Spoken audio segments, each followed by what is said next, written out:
Alright, so it's time to start our new project, and we're going to be building a modular city and sewer tile set for use with all of the buildings that we've previously made.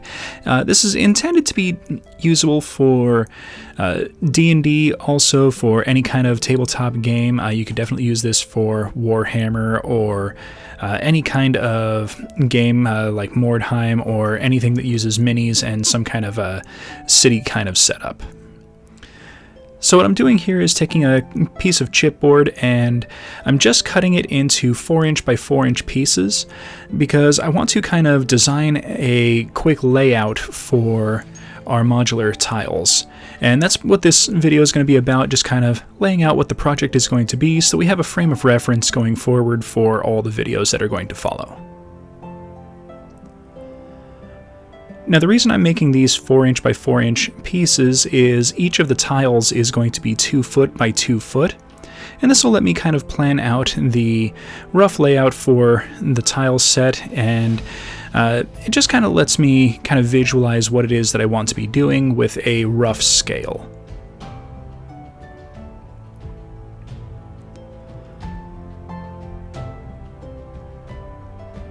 Alright, so now we've got 9 of these pieces, and we're going to make 8 tiles, so that gives us 1 to kind of mess around with. So how the designs are going to work is each side of the tile is going to be 2 foot, and I'm just going to do a quick little example layout here. For example, this, if it was going to be a city tile, say we're going to put a line down one side and then a couple lines down the center.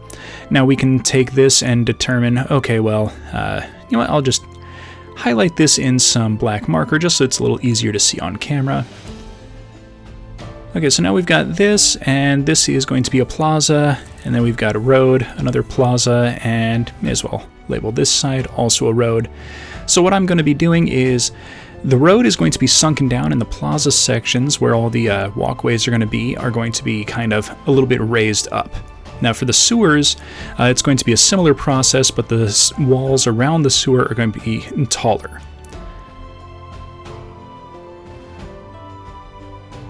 Alright, so now that we've got an idea of how our tiles are going to go, let's start planning our layout. So we're going to start with the city sewers. What I've kind of got in mind is we're going to make these tiles in pairs of 2, and they're going to be pretty basic in their layout. For the sewers, I want a couple of areas that are going to be essentially a fairly large walkway, as well as some large empty areas. Now the sewers are going to be higher raised walls, like I said. I've got some foam pieces that I'm going to be using that are 2 inches thick. So the sewer walls are going to be pretty thick at about 2 inches. And I'm just putting on the grid here just a couple of little ideas of where I want main walkways to go. And as we start making the sewer tiles, I will start laying out, you know, rooms and things like that, but I just want a quick rough layout just to give me an idea of what it is that I'm going to be working with.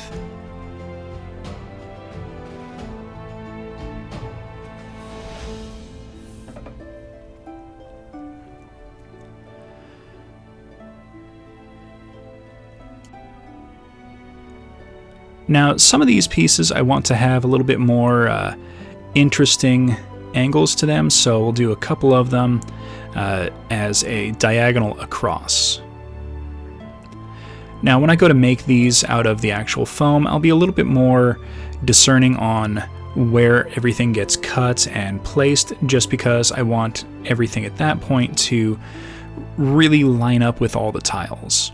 The idea is that as these pieces get made, you can rotate them and move them around and kind of intermix them however you want to have a almost infinite setup to the whole system.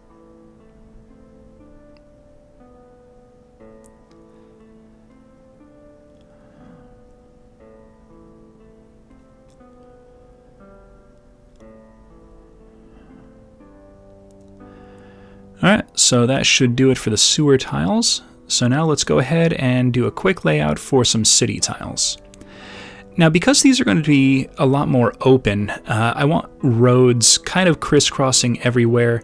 We're still going to have some plazas that are going to be little raised walkways, but for the most part, we're going to have a bunch of different roads kind of traveling throughout the cityscape.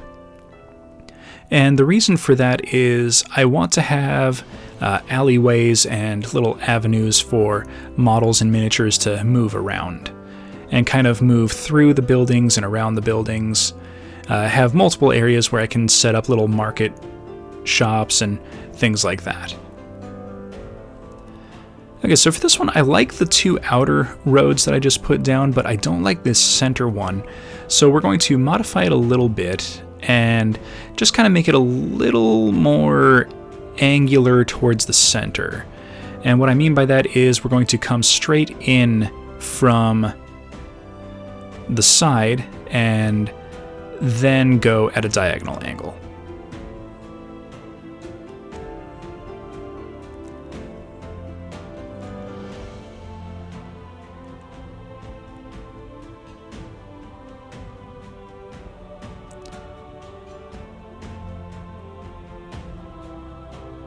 And still doesn't quite look right, so after a quick remeasure, this should work out a little bit nicer. Now again, these are just kind of some rough sketches. They're not all going to be exact, but the point and purpose of the layout is to kind of give a guide to follow when I go to craft the actual pieces. Alright, so now I'm going to show you kind of how the modularity is going to work with some of these. And again, we'll start kind of with the sewers. And again, I have highlighted everything with black marker just to kind of give a little bit more of an impression as to what it's going to look like and to help it kind of show up better on camera.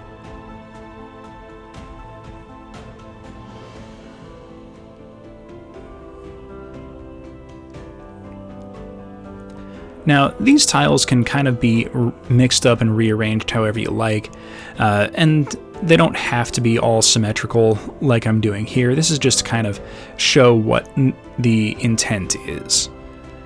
And as you can see, there can be a whole lot of little passageways through the sewers. You can kind of mix them up and change out where they're going to be. You can omit certain ones or put them in different positions. It's kind of really up to you. And again, I'm going to have little rooms that I'm going to build into it, and then we'll probably create some like secret doors or hidden passageways that can kind of be blocked off or hidden if you don't want to use them for a particular game session. And then for the city streets, you can kind of see how the layout can work here. You can switch these around however you like, and all of the roads should line up with all of the other roads on every other tile. And anywhere where there isn't a spot that lines up, you can just kind of say that that's a cul-de-sac, or it moves off the grid or off screen as you want to describe it.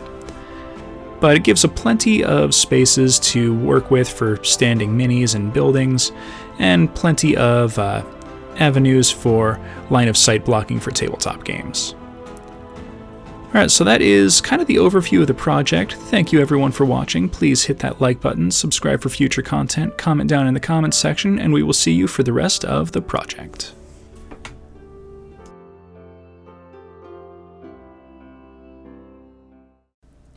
Today we start building our first city tile, focusing on the roads and plaza walkways.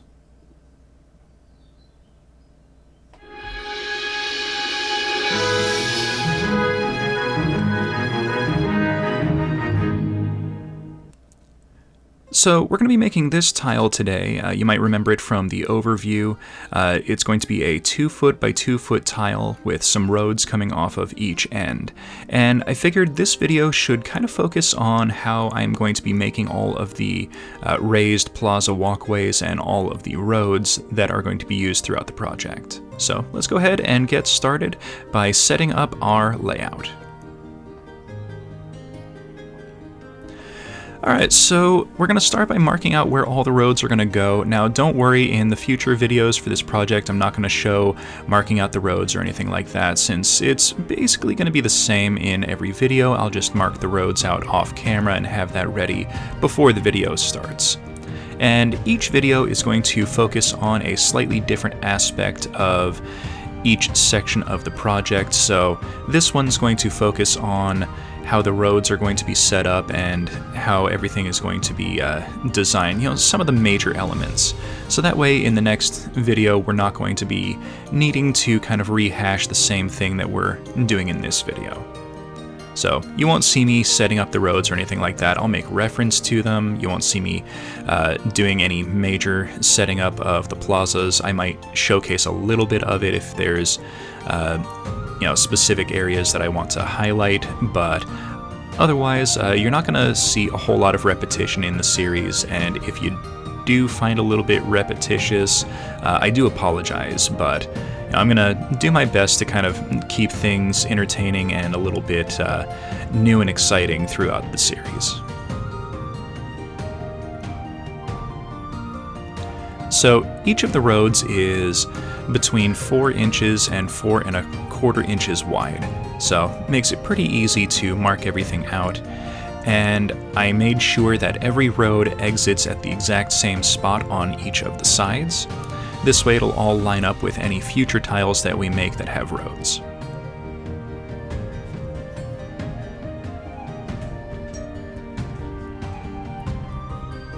Alright, so now that we've got everything marked out, it's time to start cutting out all of the sections for the plazas and the walkways. So I'm going to be using some of this. This is just some dollar store foam board. It comes in a couple of different colors. This is just some scrap that I had laying around.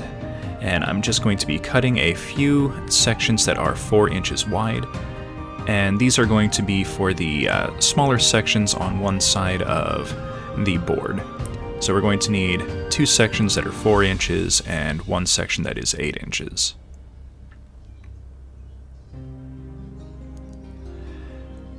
And when you're using this foam board, it's pretty easy to work with, but you absolutely need to be using as sharp of a blade as you can, and I absolutely recommend doing multiple passes, not trying to cut it all in one shot. Otherwise, the blade, no matter how sharp it is going to end up catching and tearing at the foam, and then you have these kind of little frizzy dog-ear ends that you have to kind of pull off. Now for the larger section, I'm going to use a new piece of foam board that I went and picked up. Now, the foam board is pretty nice. It is 2 foot wide, and it's a little bit longer than 2 foot as well. So it's pretty good for this application. Now, I didn't need the full 2 foot by 2 foot section, since I was using some scrap. So I'm just going to trim out all of these road sections here, and we're going to keep the 2 triangular pieces off the side of the roads. Now this will end up with a little bit of scrap left over, but I can use those for future projects. And since I'm planning on making 2 of this exact same tile, I can use these road cutouts to kind of be a template for where I need to cut foam to make new roads for the second tile.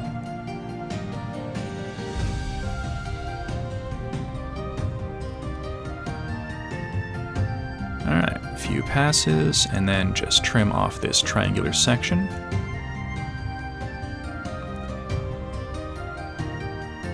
And I don't know if you caught it on the camera there, but I really had a whole lot of little pieces hanging off the foam. I need to sharpen this blade or get a new one so that it'll stop happening, but that's kind of what you want to watch out for.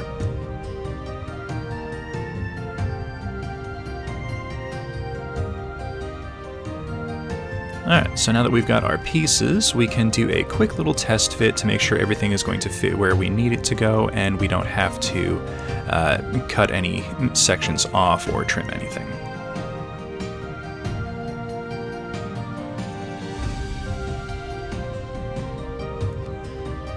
Alright, everything looks good. I don't think I need to cut anything, so now it's time to move on to the next step in the project, and we are going to start adding in our texture. So for the texture, I'm going to do two things. The first is I'm going to use this. This is what's called a roll cutter.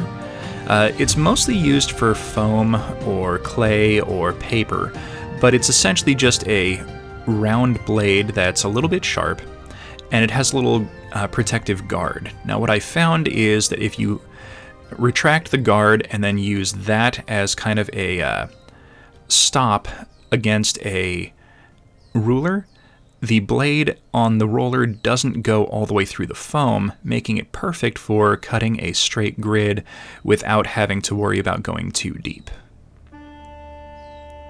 And if you're looking to pick up one of these yourself, I found it at the Dollar Tree for only $1.25. Alright, so now that we've got our grid, I'm just going to use a kind of dull pencil and just exaggerate all the lines just to kind of make the grid a little bit more pronounced and noticeable. Now I'm going to do this again in a few steps, but this just makes it a lot easier to see where everything is as we process through the various steps in adding our texture. Now I want all of these little squares to kind of represent stone masonry work. So what I'm going to do is just cut a simple little line down the middle of each one of them. And I'm going to do it in a alternating pattern. So one is going to be facing up, one is going to be facing to the side. And I'm going to repeat that throughout all of the city plazas, through all of the tiles, just to kind of keep everything unified and make it look like they just made the city with a whole bunch of large stone bricks.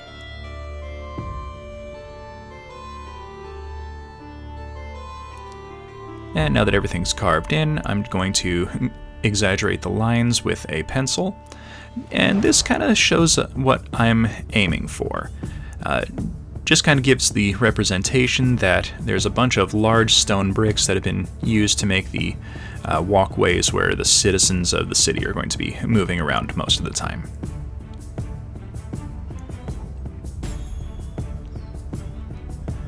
Okay, now that that's done, I'm going to grab some tinfoil and add in some stone texture. Now, this is pretty easy with this foam board. It accepts texture very, very easily, and you don't have to do a whole lot to it to kind of get what you want.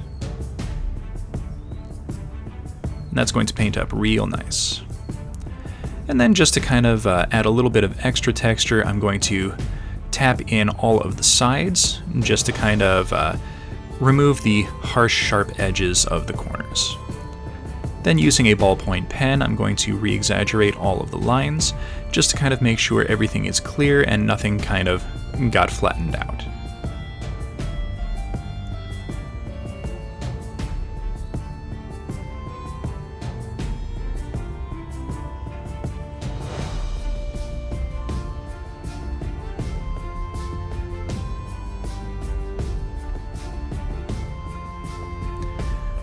Alright, so this one is pretty much done. I'm going to do the rest of them off camera, just so that you don't have to watch me repeat the process over and over again.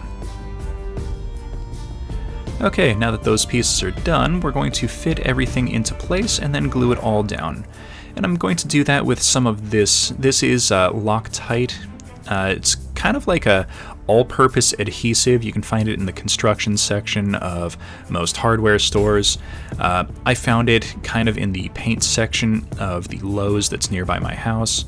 So it holds on to everything really, really well. You get a surprising amount in each one of these tubes. I think I used maybe a little under half just for this one tile, so it's not too bad, and I paid about $6 for the full tube, so $6 for 2 tiles is not a bad price at all. Now the advantage to using Loctite is if you're using foam like I'm using here, this stuff is amazing. It will hold on and never let go. So I'm doing a line of the adhesive around the edges and then just adding some in the center to keep the plazas from rising up. Now, I want to add a little bit of extra uniqueness to the roads, so I'm going to create a manhole cover. And to do that, I'm going to be using one of these. This is kind of like a spacer that came with a wire shelf that I ordered. It's got this nice little kind of indented section, and it's about the right size for what I'm going to be doing. So I'm just using it to mark out a space in the rough center of where one of the roads is going to be, and then I just kind of carve out a little bit of the foam to be able to recess it in. Now it's flat on one side and kind of indented and hollow on the other. I want the hollow side facing up. Then using a little bit more Loctite, I fix it in place.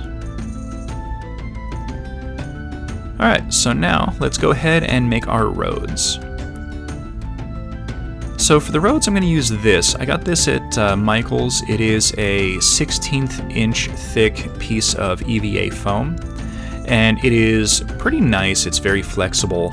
I'm just going to cut a couple sections off of here. A couple of pieces of the road area are going to be 4 1/4 inch wide, and some are going to be 4 inches wide. So I'm going to cut a few that are 4 1/4 and then a few that are 4. So now that we've got our pieces cut, we can use this. This is a texture roller that I got from Green Stuff World. And using a heat gun, I'm wearing a glove here just to kind of keep my fingers from being burnt. I'm going to do a few passes with the heat gun to warm up the foam, and then very carefully roll the texture roller, and you can see how the brick texture just immediately gets imprinted in. And as long as the foam doesn't get too hot, it won't warp or disfigure. You'll know if it gets too hot, the edges will start to curl up. I kind of found that using the heat gun on the lowest setting and doing 3 or 4 passes, rolling the roller for a couple of inches, then doing another few passes and then rolling again, was kind of the best process.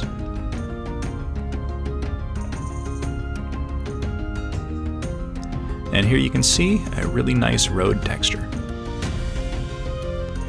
Alright, so now to put it all in place, I'm just going to fit it where it's going to end up being and just trimming everything to kind of fit snugly into place. And if you end up cutting it just a little bit too short and you need to fill an area, it is a little stretchy, so you can kind of pull it to fit into place.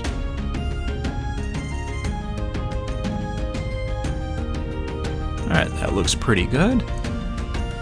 So now I'm going to add in a gutter. Almost every road you see has a gutter. It's just a little area that water would kind of slope off and then flow into a drainage system. To do that, I'm just going to use the end of a silicone tool that I picked up, and it's just about a 1/4 inch to a 1/2 inch wide, and it's just going to be used to press in the foam and create an indented area. Once I have that, I can lock this section of road into place with a little bit more of the all-purpose Loctite adhesive. Now, I'm not going to glue down the section for the gutters yet, and you'll see why in a few minutes. Now, on the other side of the road, I just trim around the manhole cover and make sure everything is going to fit into place. If there's any sections of road that are kind of raised up around it, I'll trim those with an X-Acto knife or a hobby knife just to kind of make sure everything sits flush. And I liked how this turned out, so I'm going to end up putting one of these into probably every one of the city surface tiles. And use a little bit of Loctite to kind of blend the edges of the roads together just to make sure everything seems like a full connected transition.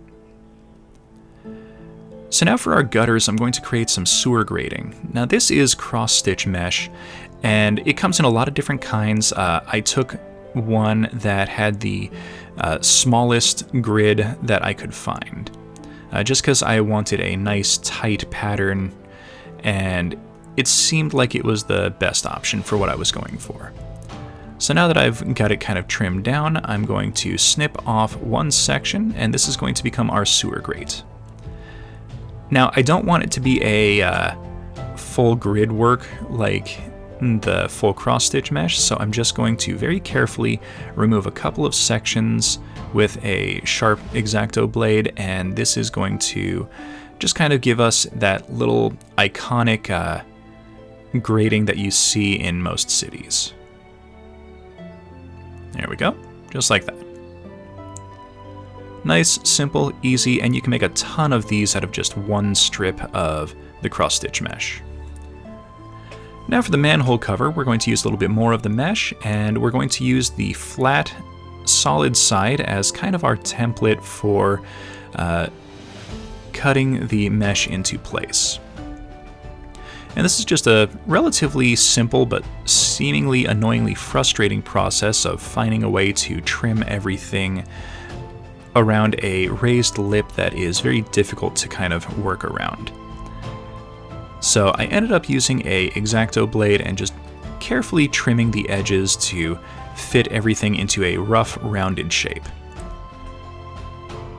Looking back, it would have been easier to just kind of trim a section into a straight line and then very slowly work everything down to the rough size that I needed.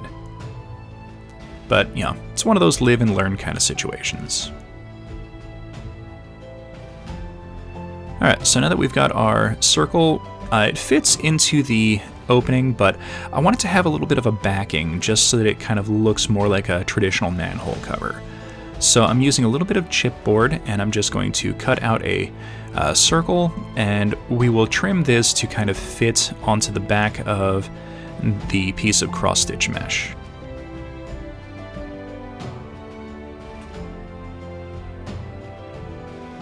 Yeah, that looks pretty good. And I'll glue these together with a little bit of tacky glue. Now that we've got our sewer grates and our manhole cover, we need to plot out where the grating is going to go. There's no real rhyme or reason to this, it's just kind of wherever you want it to go, and I decided to have it be every 6 to 12 inches, just kind of alternating on either side of the street just to add a little bit of extra something once everything gets painted over. Now that we've marked out where our grating is going to go, we can fix down the gutters with a little bit of hot glue. And that's just pull back the edge, apply some hot glue, and then press it down. Now this does cover up and raise up the gutters just a little bit, and I wanted them to be really well defined, so I grabbed the end of the tool that I used previously and then repressed down all of the gutters, and that really helped to accentuate them and make them a lot more visible. Alright, so now that that's all done, it's time to seal everything in and get painting. So for sealing, I'm using my standard Mod Podge and black paint mix, just that nice little 50-50, and I immediately realized I needed way more than I had originally mixed up. So I'll mix up some more and get this all sealed off camera, but you really want to focus on getting all of the little indentation lines for all of the stonework, just to make sure that you don't have the foam visible once everything's been painted. Alright, so now that that's all sealed in, I'm just going to grab some Artist Loft gray paint and then kind of do an overbrushing over all of the surface of all of our plaza. Now I'm not worried about getting any paint on the roads since I'm going to paint them a different color, and that should cover up any of the gray that kind of spills over. Alright, that's looking pretty good. Now I'm trying not to go too heavy on this because I kind of want those darker recesses that I got from the texturing. Alright, so now for our road, we're going to use this. I made a 50-50 mix of some red oxide paint and some warm gray paint. The warm gray is from Master's Touch and the red oxide is from Liquitex. Mixing them together gave me this nice kind of almost brick color, and I thought that would be really good for all of our roads. Just kind of like the idea that there was a brick road and some nice stone walkways. And again, I'm trying to do a overbrush, but not too deep, to kind of maintain all of the darker recesses. Then using some neutral gray while the roads are drying, I dry brush over all of the plazas to kind of give it a worn and natural stone appearance. Now as I'm doing this, I kind of do a crosswork of dry brushing, so I'll go diagonal in one direction and then go back over that same area going diagonal in the other direction.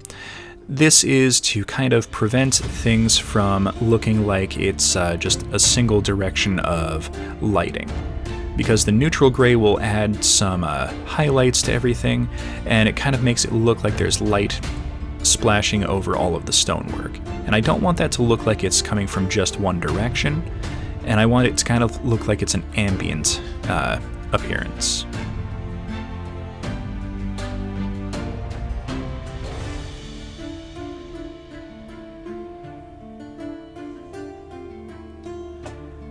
And then for the roads, I'm going to use a little bit more warm gray and do a fairly light dry brush over all of the road work. This will pick up a little bit of the details and just kind of soften a little bit of the coloration and make it look a little bit more worn and used. And that looks pretty good.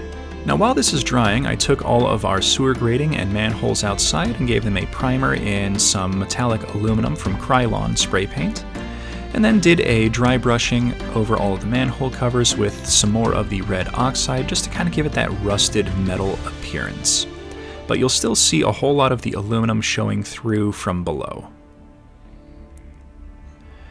And then using a little bit of masking tape, I taped down all of the sewer grating and did the same kind of dry brush over all of them with the red oxide.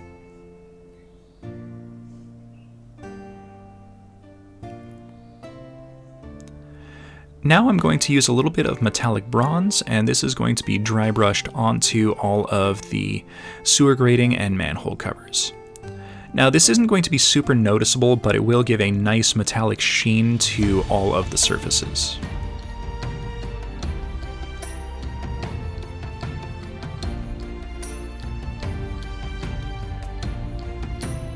Alright, so now that that's all done, we can go ahead and grab our finished pieces and start gluing everything into place. So using a little bit more tacky glue, I'm just going to fix the sewer grates into position. And looking at them, they kind of blend in with the road a little bit too much, so I will fix that off camera by stippling on a little bit of silver paint over the top of them. That'll kind of help let them stand out a little bit, but still give them that nice kind of bronze and rusted appearance. And then I fit the manhole cover into place with a little bit of tacky glue. Alright, and there we have it. Episode 1 of the project is finished. So here I've dressed up the city tile with a little bit of buildings and some market stalls. I think it looks really nice, and I can't wait to put together the rest of the tiles in the series. And I hope everyone's looking forward to this series. I know I am. Thank you everyone for watching. Please hit that like button, subscribe for future content, comment down in the comments section, and I will see everyone next episode.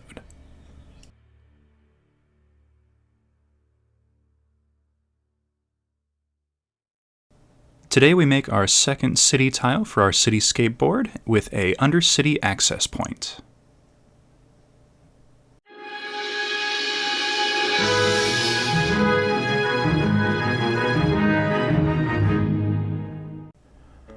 So like I said in the last video, I'm not going to go over how I lay out the city roads or how I make the little plaza walkways of the roads, but I am going to show putting them in place here. Most of these I used just some kind of scrap leftover foam to make all of the pieces, and I'm just kind of puzzle fitting them together.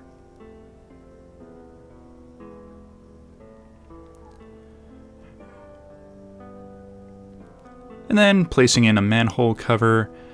Now, I've tried a couple of different ways of cutting these free, and ironically, the end of a ballpoint pen is actually the best for gouging out the foam to embed anything in, so kind of gonna have to use that in the future a little bit more often. Then the same thing, gouging in all of the trenches and laying in all of the roads.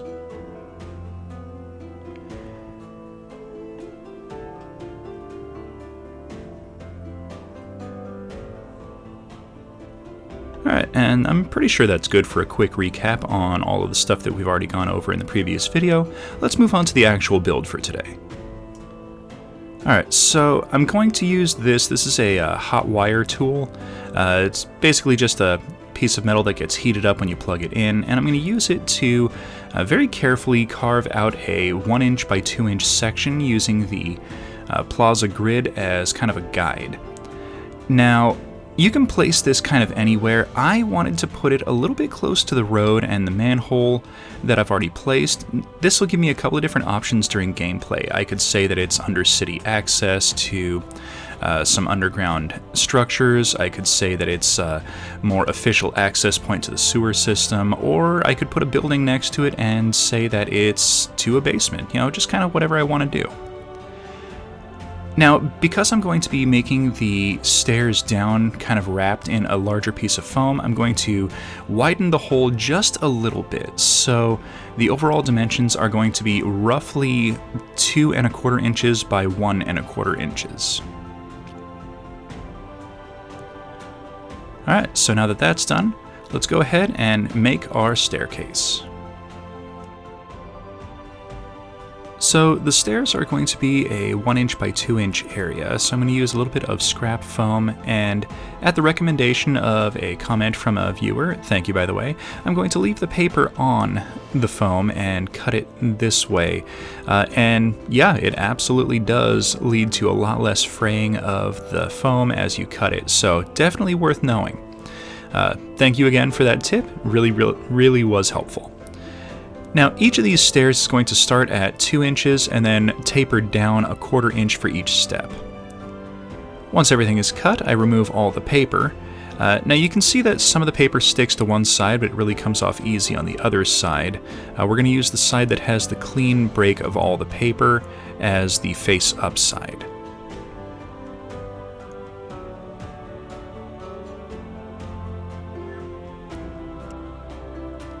Alright, now that all the paper has been removed, we're going to use this. This is a texture roller I found on Amazon. It's got a really nice texture to it, as you can see right here. And I'm going to line up the rollers so that the same row on the texture is in the same place on each of these steps. And this is just going to be kind of for our stairs. Once all the texture was applied, I hot glued all the steps into place. Now, I'm taking all of the texture and kind of facing it all in the same direction to kind of create the impression that these are brick-laid stairs.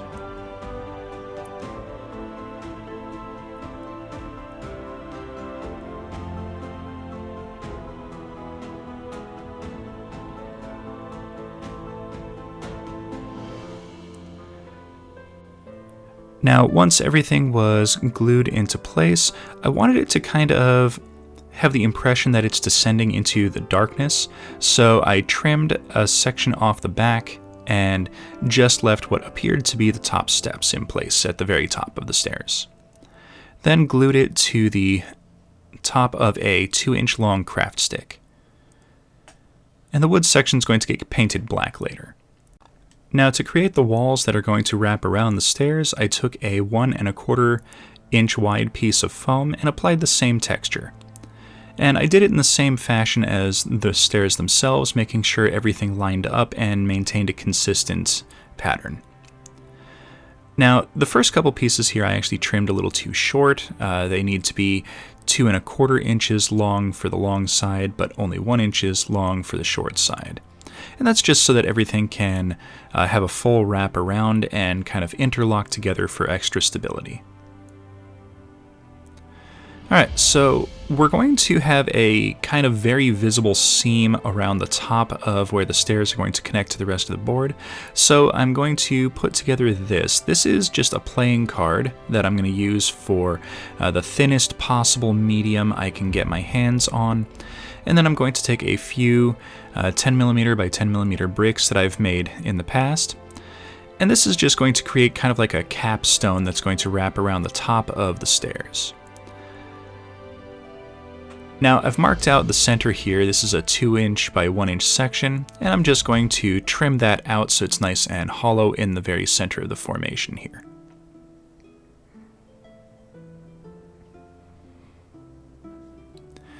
Okay, so now I'm going to take all of the foam bricks and cut them in half so that they're a little bit thinner.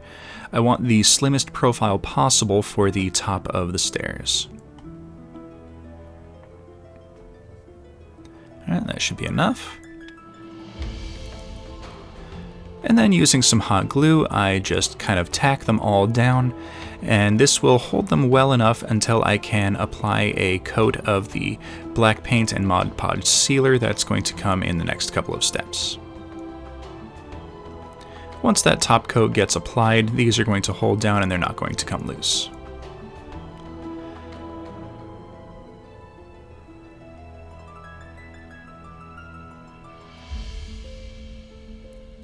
Now, because of the size, they don't all quite line up perfectly, so I'm going to have to trim one of them to fill a couple of gaps, but that's fine, it just adds a little bit of extra character.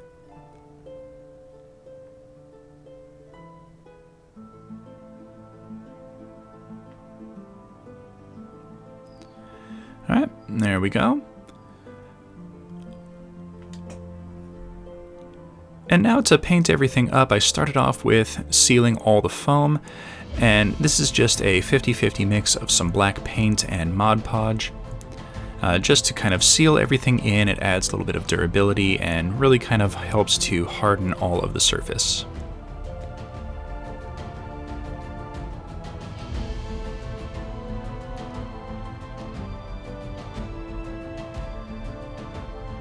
Alright, once that dried, I apply a coat of Artist Loft Gray in kind of an overbrushing fashion.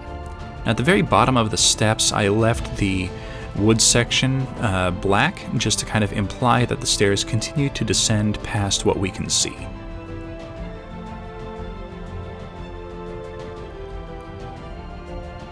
Alright. And once that dried, I grabbed some neutral gray and added some weathering and lighting effect.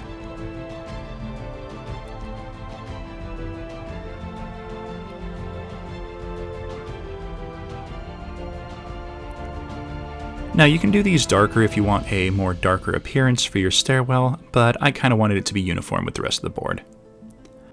Then to install the stairs in place, it's a little bit of hot glue on the two long sides, and this is going to be just a little bit of an initial hold as it slides into place. And then for the full fixed in place hold, I pull it to one side and squirt some hot glue into the crease, pull it to the other way, and do the same. Now, if you do this quickly while the hot glue is still in its liquid state, it all kind of lets you move it around before it all hardens. And then I'll put the cover over the top just to mask all of the seams.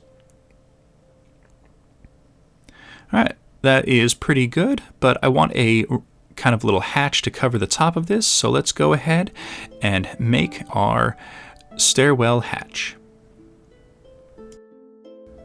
Now, for the hatch, I wanted it to kind of be like a really sturdy looking hatch or door, so I'm using a couple of these craft sticks. These are more commonly known as popsicle sticks. I got them from the Dollar Tree, and I'm cutting each of them to a 2 1/4 inch length, just to kind of give a little bit of extra size to the door, and this will also help it to rest on top of the capstone that we've already placed.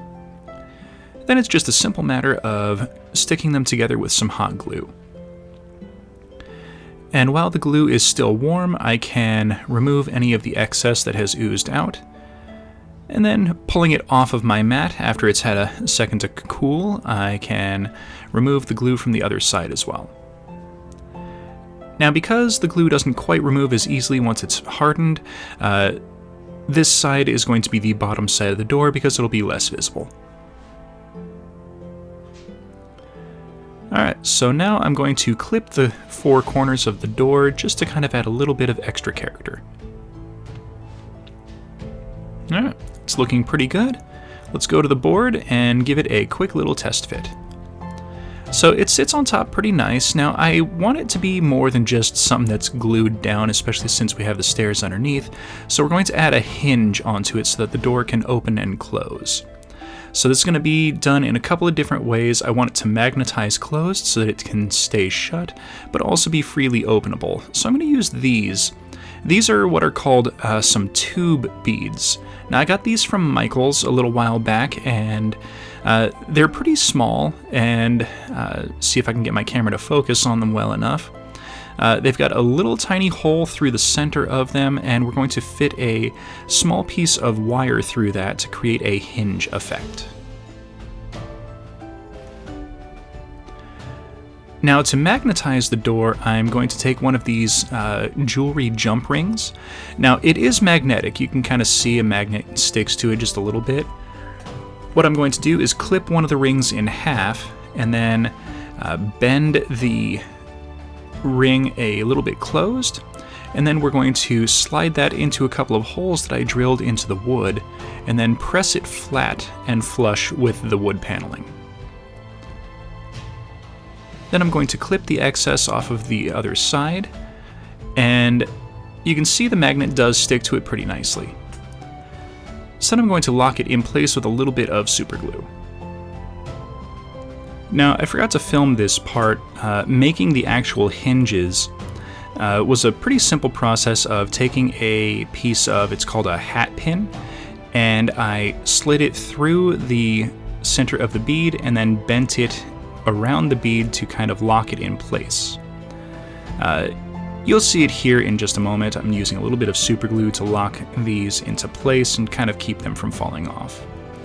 So there you can see that the pin is just kind of bent into place on either side, and that creates a nice little hinge. Alright, so after taking it out and giving it a coat of some brown spray paint, I'm going to do a overbrush of some raw sienna just to create that nice wood texture. And I'm not really worried about painting over all of the hinges because they're going to get covered up by something else in a couple of steps. Then it's a little bit of some warm gray from Master's Touch to add that nice weathering. And I'm going to be sure and hit all of the sides, including the slim facings on all of the edges. So now I'm going to use these. These are some little strips of aluminum tape. I found them at Lowe's. It's essentially HVAC tape. It holds on ridiculously well once it's taped into place. And it looks like metal because it is metal. So what I'm going to do is I cut it out into this shape just to kind of give the impression of a metal hinge wrapped around the door and leading into like some metal reinforcements. So these will just kind of stick in place, hold the hinges on, and just kind of give a nice little extra look. So now I'm going to add a door handle, and this is essentially just going to be a little ring that's going to be glued in place. I'm going to put the ring on, kind of in between these two little holes, and then with a little bit of some gel super glue, stick this other piece of a jump ring through the holes, and that's just going to lock everything in place. It'll give a nice little visual without being overly complicated. And then I remove the excess glue with a piece of paper towel. Now to fit everything in place, I'm going to use a pair of tweezers and just kind of mark out where the holes are going to go. And then just kind of push the pin into place and just kind of slide it into the foam underneath everything. Alright, the hinge works pretty well. So now we can lock it in place with a couple dabs of some tacky glue, and this will dry clear, so you don't really need to worry about how it looks. And then I'm going to fit a magnet into place just to kind of allow the door to lock shut. Now, the magnet I'm using here on camera ended up not being strong enough, so off camera I did replace it with a larger magnet, and that did the trick perfectly.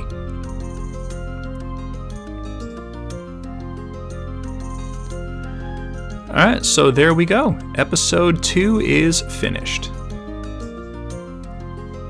Alright, so here we are with a quick little city setup. I like how it kind of blends into everything. Like I said, you can use these for a lot of different purposes. Here I've got a building next to it, so it could be, oh look, here's the cellar to the basement, or some kind of access to under area, and you can close the door for wargaming play just to kind of allow models to stand on top of it.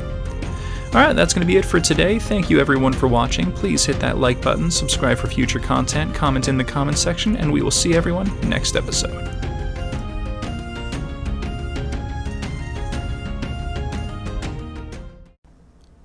In today's episode, I'll show you how I made these modular variable elevation stackers for use in our modular city.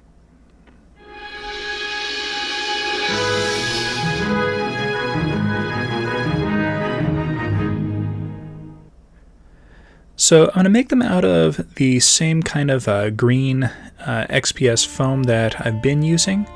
Now, a lot of channels have made things like this, and they all call them the same thing, and I'm going to call them the same thing as well. They're referred to as stackers. Essentially, it's just a bunch of pieces of terrain that are designed to be able to be stacked on top of each other. They're all roughly the same thickness, and kind of usable in a variety of different situations and settings. Now, these ones are going to be made for city setup, but they can also be used as part of a dungeon or even as part of the sewer system to add elevation, walkways, things like that. Alright, so I started with a 2 foot by 2 foot board, and I cut it into 3 different sizes. We've got these, which are 1 foot by 6 inch, then 6 inch by 6 inch, then 6 inch by 4 inch. And this is going to give me a lot of different variations that I can use in a whole lot of different setups. Okay, so now that we've got that, let's go ahead and start adding our texturing. So I want these to be fairly similar to the city plazas, so we're going to use the same method for applying the texture to the tops of all of these pieces. And that is marking out a 1 inch by 1 inch grid using this little wheeled cutter that I found at the Dollar Tree to make an indentation for all of the grid work.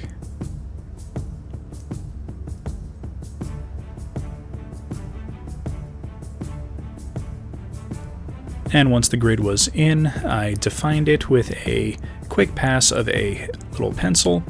And then I decided to try out this tool. This is a plastic little wedge that I got at the Dollar Tree, and I thought it would be an interesting test to see how it would work, just kind of pressing it into the grooves and wiggling it around to kind of round out the edges and press everything down into place.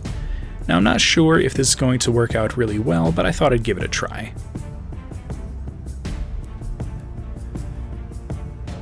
Now, for all of these grid lines that I've got pre-cut here, it does work pretty well, so it might be worth using or keeping around.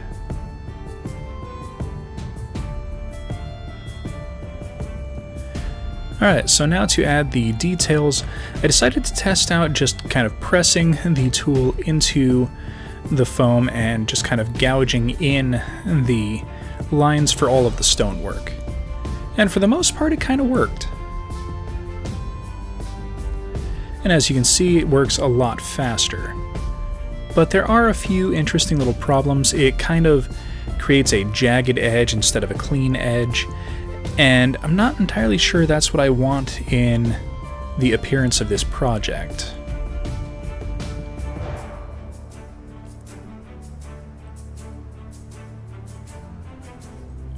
Alright, once that was done, I grabbed my texture plate here. This is just a bunch of aquarium stones that I glued down onto a piece of wood, and I just used it to press in a whole bunch of texture onto the surface. Then I redefined all the lines with a ballpoint pen. Now, redefining the lines on all of the stonework was really interesting because the foam started to spring back a little bit, having pressed in the texture with the texture plate. So I'm going to see if I can work that through with the pen here, but we'll see how everything turns out.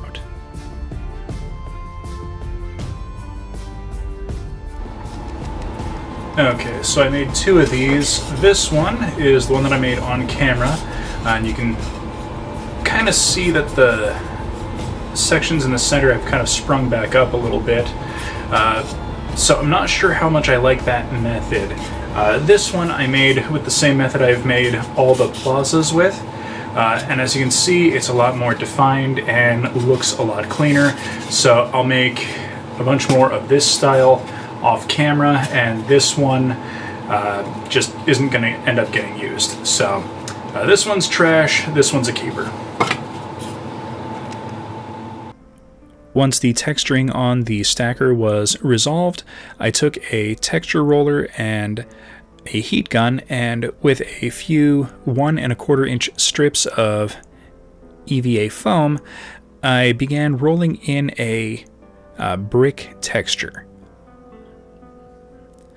And this is just a simple process of heat an inch or two and then roll, heat and then roll. It really gives a nice, well-defined texture doing it this way. And as long as the EVA foam doesn't get too hot, it will continue to retain this texture forever.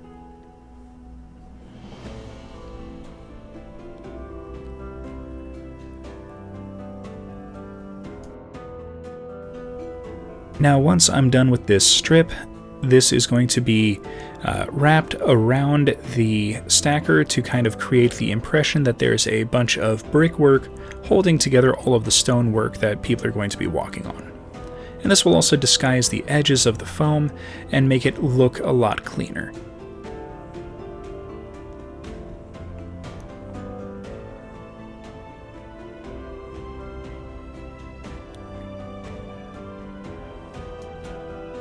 Alright, so now that we've got our stacker and our siding finished, we can start applying the two together with a little bit of hot glue. Now I'm going to start this in the center on one side, just because I don't want the seam to be at the corner. That'll make it a lot more visible than if it would be in the center. And this strip is not quite long enough to wrap all the way around, but since EVA foam is a little bit stretchy, I'm going to pull it and stretch it on each of the sides just to make it go a little bit farther. And in doing so, I can make it wrap around all four sides and match up at the end.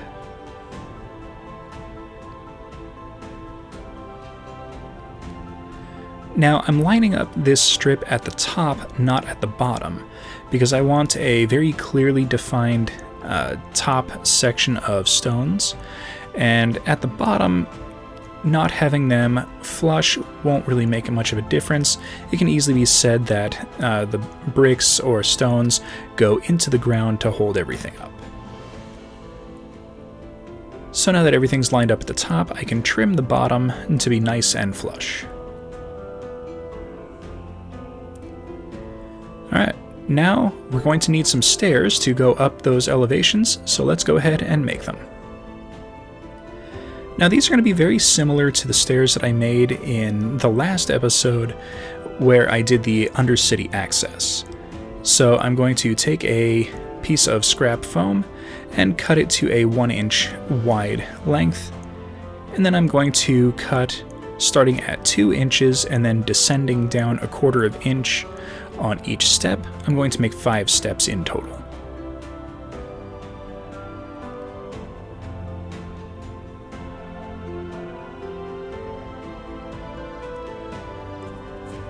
And I do want to give a quick little shout out and a thank you to one of my viewers, Brad Craig 6676. It was a wonderful suggestion to cut these pieces with the paper on. It absolutely does make a huge difference.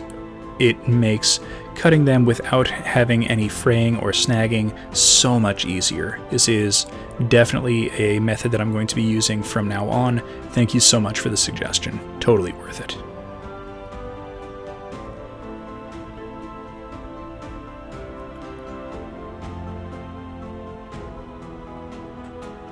Alright, so once I've got all the stairs cut and the paper peeled off, we can use the same texture roller for our siding and add some texture for all of the steps. I'm picking the same rough line to be the actual step section. Now the rest of this texture isn't really going to be seen on any of them except for the very top step. But I want all of them to kind of have a uniform little... kind of step at the front. And to make sure that it's all rigid and doesn't really get damaged from wear and tear, I'm gluing it down onto a craft stick just for some extra strength.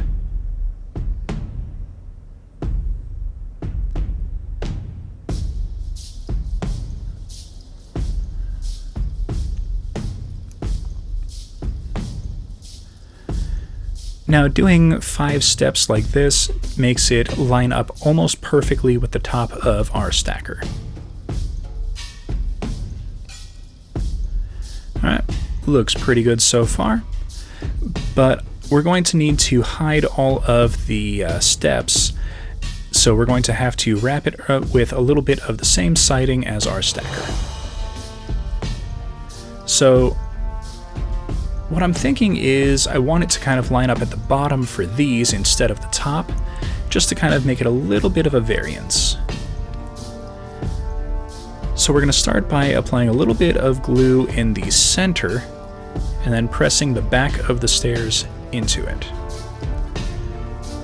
And once that kind of cools, we can pull it a little bit taut on each of the sides and glue it in place. And just to make sure it doesn't move, I'm going to apply some glue on each of the step levels. And then giving a moment or two for the glue to cool, I can wipe away any excess, and we've got a nice little wrap. Now I can take a pair of scissors and carefully trim the top, and then trim each of the steps to be flush. So I want the siding to be flush with each of the steps. And then I will do the other side of this off camera.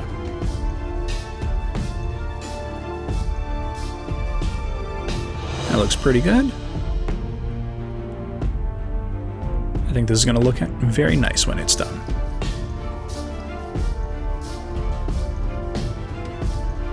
Okay, so here it is, completely surrounded. And as you can see, it lines up nicely to the stacker, and because it's detached, we can kind of place this wherever it is that we want it. It can be kind of directly leading into it, we can put it on its side, we can take a second stacker and make a little corner for it to kind of line up in. The possibilities are kind of endless when you make it this modular. Okay, so now that everything is built, it's time to go ahead and get painting. So off camera, I sealed all of the foam with a mix of Mod Podge and black paint, and now I'm going to do an overbrushing on all of the sides and the top with some Artist Loft Gray. Now I am trying to maintain some of the lower recesses as being dark and black. That's going to kind of add a little bit of extra texture without having to apply anything else to the build.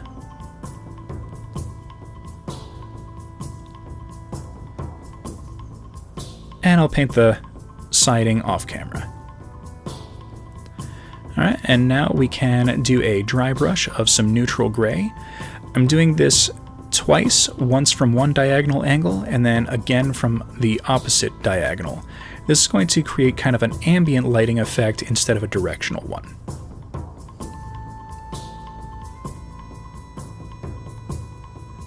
And then for the sides, I'm going to dry brush from the top going down and not to the side and not coming up.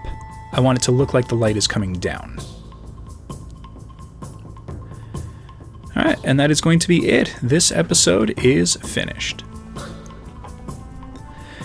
So here I've got one of the boards, and I'm just going to kind of lay out a few pieces so you can kind of see how the different stackers can be used as a modular kind of setup, and I'll put a few buildings onto it as well.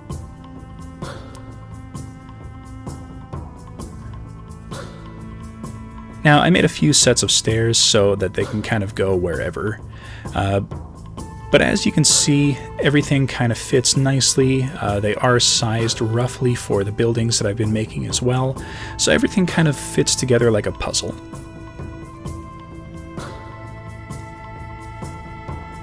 And here I've got a quick little setup. I made some elevation, double elevation for a couple of the buildings, and a quick little market setup. And it was really quick to put together, and you can do a lot with these.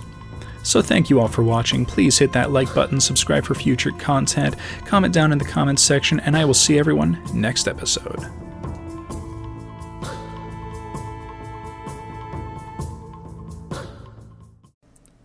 In today's episode, we'll put together a small city pond using some low-cost do-it-yourself water effects that you can get from your local Dollar Tree.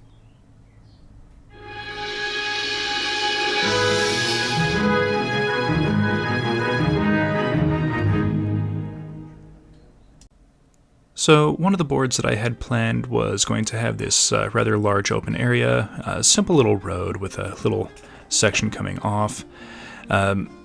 I didn't quite know what to do with the large open space, and I thought, why not? Let's put together a little pond. So I made all the city plazas off camera, got them all textured and scribed out. Now we need to set up our little pond, and I want it to be roughly this same size. So we're going to use this little section as a template for where we're going to do some cutting. So to do the cutting, I'm going to use a simple little X-Acto knife. I also got this from the Dollar Tree, so you can get a whole lot of nice little craft supplies there at very low cost. And to make sure everything kind of lines up correctly, I'm going to use the one other section of plaza just kind of as a guide to make sure that I'm cutting in the right places.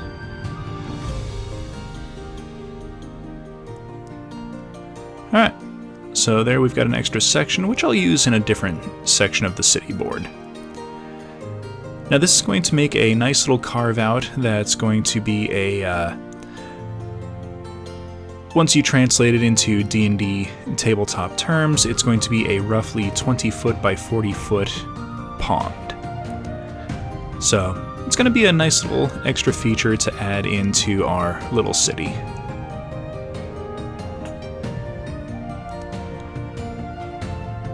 Alright, so now that I've got these three kind of situated down, we're not going to glue down the large plaza section just yet. Before we do that, I'm going to carve out our little pond area. And I'm doing that with just a simple hot wire tool. Make sure you do stuff like this in a well-ventilated area. You definitely do not want to be breathing this in.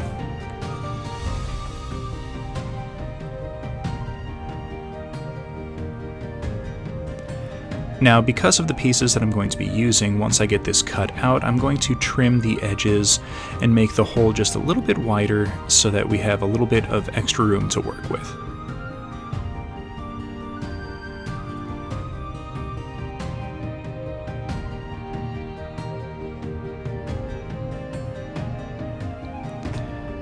Now, the pieces that I'm going to use to actually make the insert for the pond are approximately 1/4 inch thick. So I'm trimming just a little bit out to kind of mimic the thickness of the pieces that I'm going to use.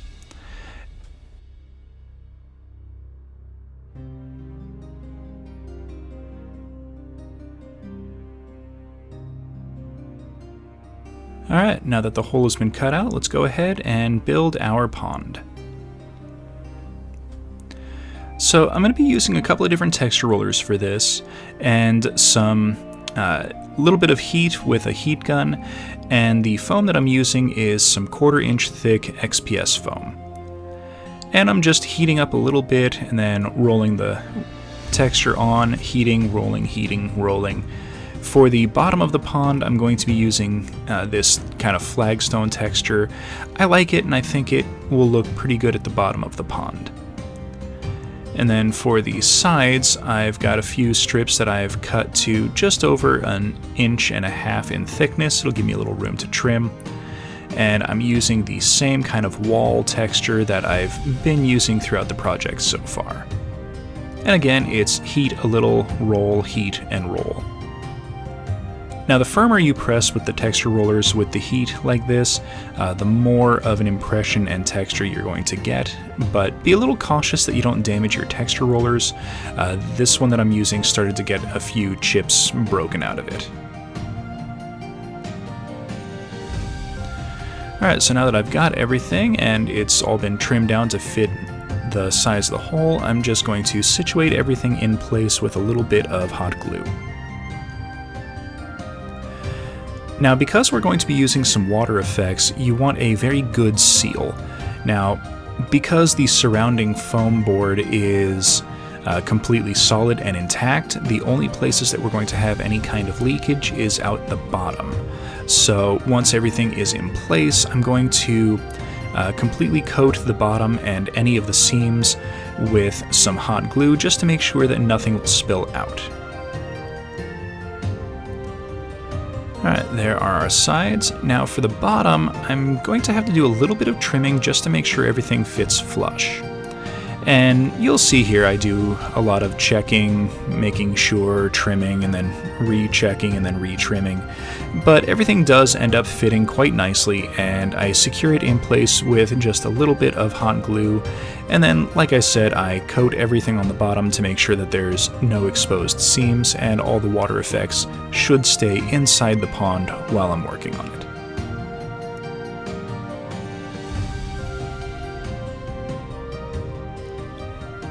Alright, now that the pond is in place, I can fit down the last plaza section, which is the largest section that's going to go down.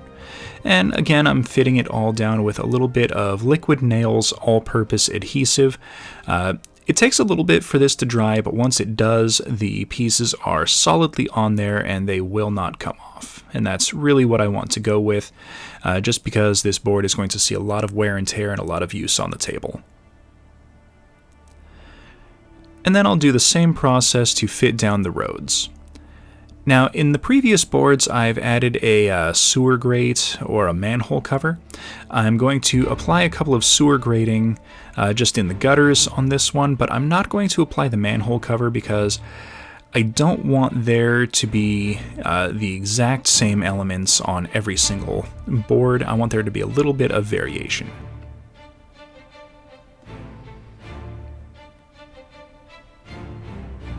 Alright, now that that's done, let's go ahead and do some painting. So off camera I painted the plaza and the roads. I'm just going to showcase painting up the little pond section. I did a base coat in some black, and then I'm going to kind of overbrush on some Artist Loft gray just to give that nice stone coloration while still maintaining all of the deeper recesses in a dark kind of grout color.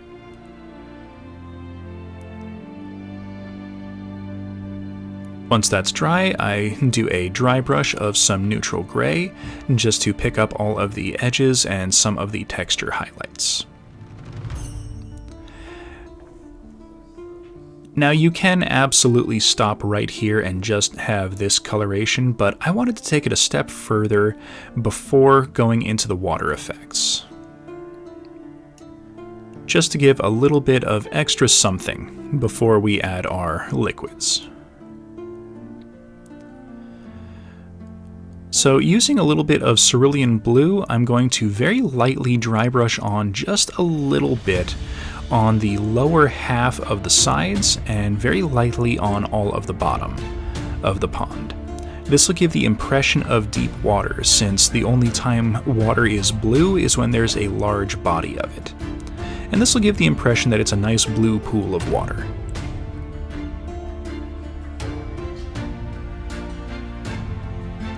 Alright, so now that that's prepped, we can go ahead and start applying our water. Now, I said I got this from the Dollar Tree, and that is accurate, but I'm going to show you a quick little experiment that I did. This is some Elmer's clear glue. You can find this kind of in the little craft or school supplies section. It is clear and it dries clear, which is a really nice thing for effects like this. Now, an early experiment I tried was mixing in just a little bit of the cerulean blue to see if I could tint the glue a color, and then just pour it into place. And while this did work, it did color the glue, you can see it really was a little too solid of a color. It wasn't really transparent. And while that is nice, I thought, well, that isn't quite what I'm going for. So I thought, well, maybe if I water it down a little bit with a little bit more glue, that will help. And it kind of did, until I mixed it up together again, and then it all just kind of had the same coloration. Now this might work if you had a huge amount of glue that you were going to color and used a small amount of the paint, but didn't quite work out the way I was hoping, and I'll have to experiment with this exact method a little bit later and probably figure out some better ways to do it. You can kind of see if this was a huge, deep pool and I didn't care about seeing the bottom, this would work, but it's not going to work for what I'm trying to achieve on the board. So, not a fail, but not the effect that I want.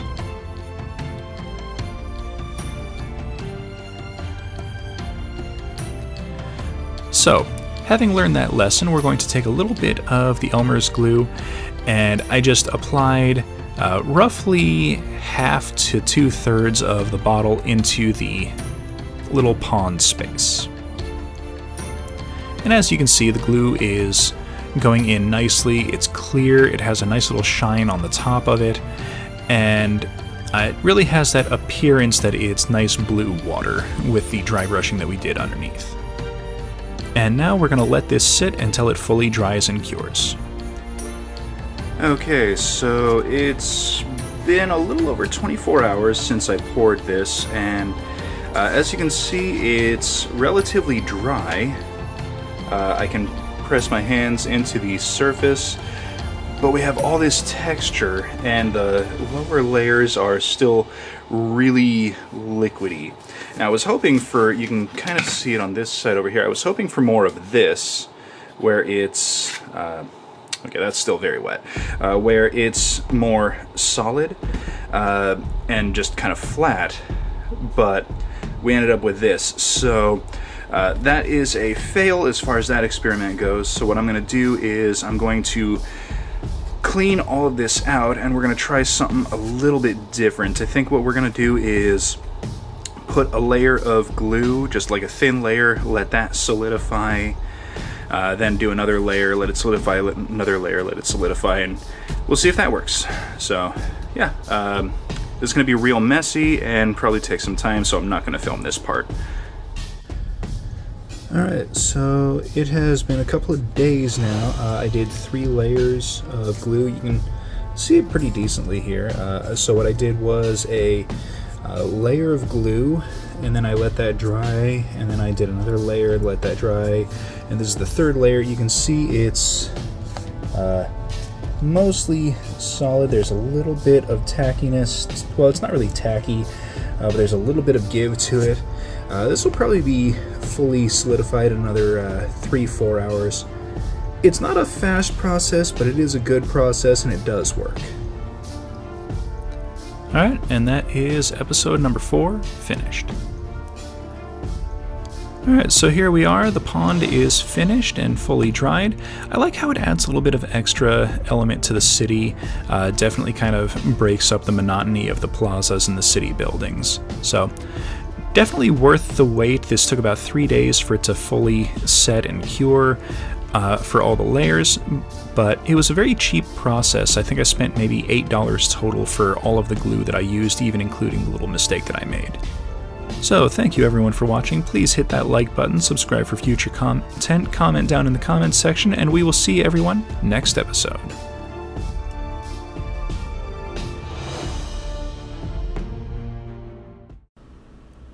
As the first part of this project series comes to an end, it's time for a progress update and report on what the next steps are going to be and what we've accomplished so far.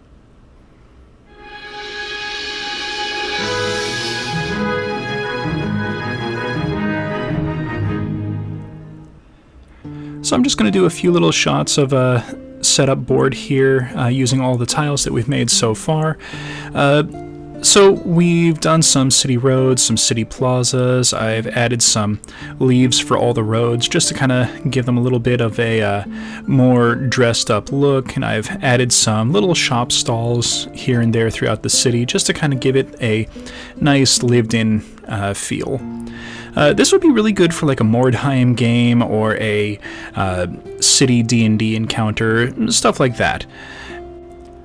but as it stands, we're just going to make another 4 of these exact same tiles, and some of them are just going to be mirrored, so I don't want to make videos on those. So let's take a look at what the next steps are going to be. So I know at the start of the series I did a video of just some basic designs for the tiles, and in that video I made some sewer tiles, but they were a little bit lackluster, so I decided to design up some new ones and just do a quick little sketch of a couple of them here on camera. Now, the original sewer tiles didn't really line up with anything except for themselves, and even then, looking at the old diagrams that I had made, they weren't really lining up all that well. So I decided to use the same kind of spacing for the city streets and where they were going to connect to other tiles, and use them kind of as a baseline for the sewers as well. So each of the entrances to the next section of the sewer is going to be sectioned off at a 4-inch width, and they're going to be evenly spaced on the outside of all 4 sides. This will allow me to kind of have a nice, easy, sustainable connection with all of these sewer tiles. And it will also help to kind of make it appear as though the sewer access points, the manhole covers, and things like that are all going to line up with the city tiles up above.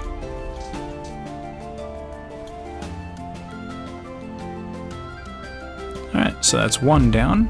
Now, I've done a few more of these off camera, but I wanted to kind of show that there's going to be a little bit more to them than just, oh look, here's a bunch of walls and some walkways. So here I'm kind of showing how I'm going to roughly plot out and build in some rooms into the larger sections of the foam that are going to be the walls.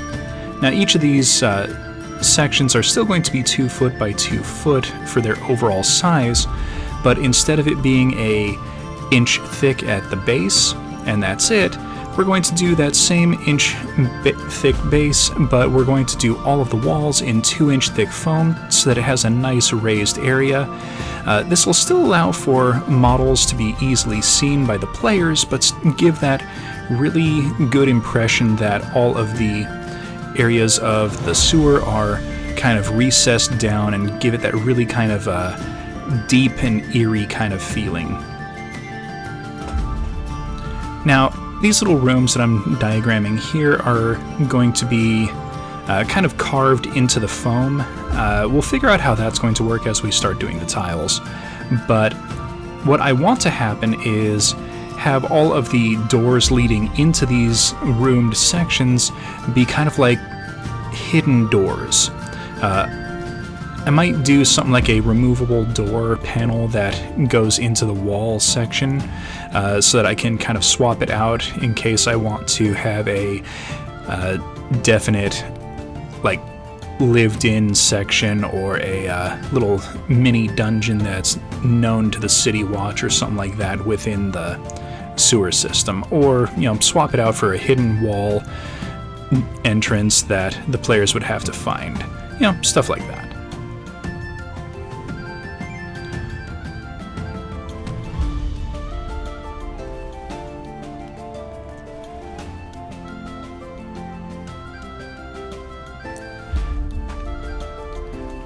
Now, these sections of the rooms that I'm measuring out and marking on here aren't exactly done to scale. The only things on these diagrams that are going to be to scale is where the walkways are going to be and where the entrances from the other tiles are.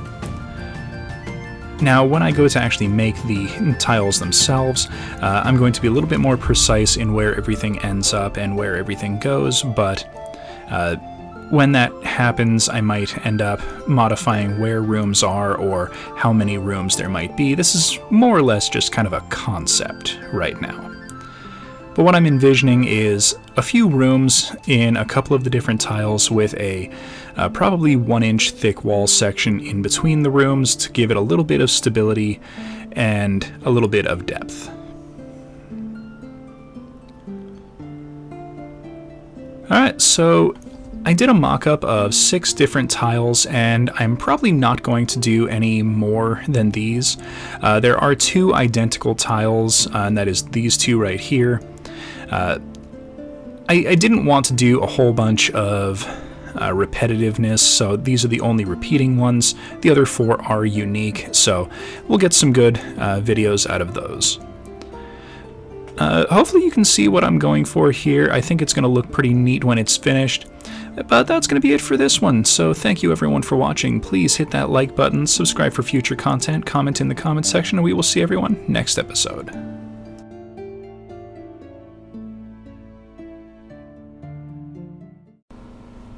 Today we continue our modular city terrain board by starting our first sewer tile for the undercity of our board.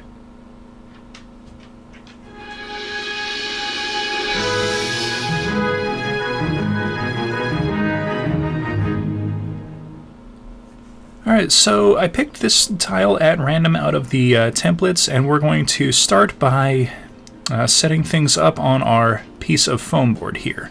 And to do that, we're going to begin setting up the layout. Now this is pretty basic, a lot like setting out the roads on the actual cityscape.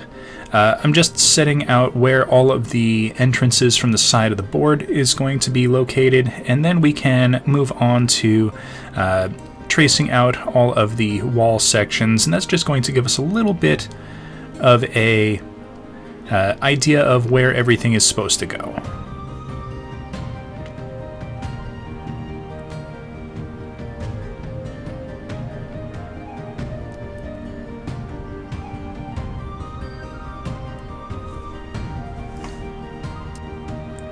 Now the foam is a little forgiving in a lot of regards when it comes to marking things on it, but I need to be a little cautious that I don't make a whole lot of mistakes, because I am planning on putting a full grid onto the board as a major part of it. So any marks that I make that aren't exactly where I want them to be are going to be very difficult to hide or remove later on. So, a little something to be aware of if you happen to use foam like this.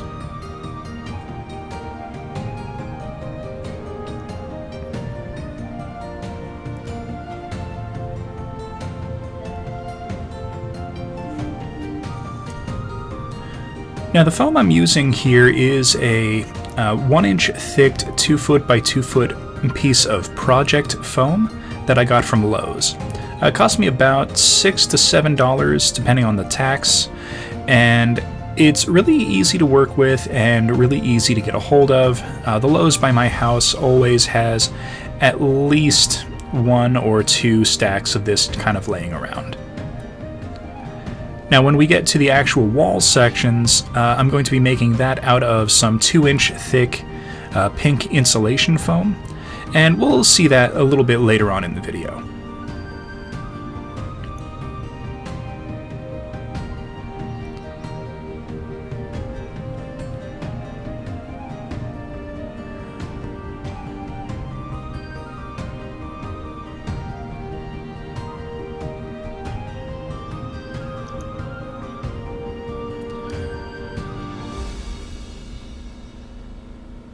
Alright, this is about going to wrap up the rough plotting out and planning.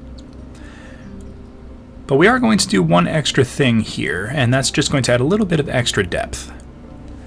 So I want to add a drainage system through the board, since it is going to be a sewer tile, and that's going to just get marked right here, and we're going to cross 2 sections of walkable terrain, and it's going to go underneath one of the wall sections, and I'm going to make it look as though it's coming out of one wall, under another wall, and then into the final wall. And then, just as a reference for myself, I'm going to mark these lines out as dashes and not just a solid line. This way I know that it's an area that I need to carve out and remove.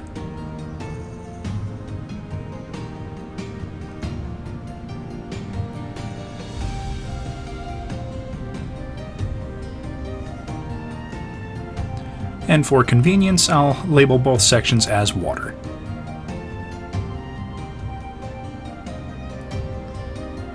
Alright, with that done, we can go ahead and get to the grid and texture. So I'm going to be marking out a 1 inch by 1 inch grid on all of the areas that are going to be the floor. Now, in the last few videos I've used a roll cutter.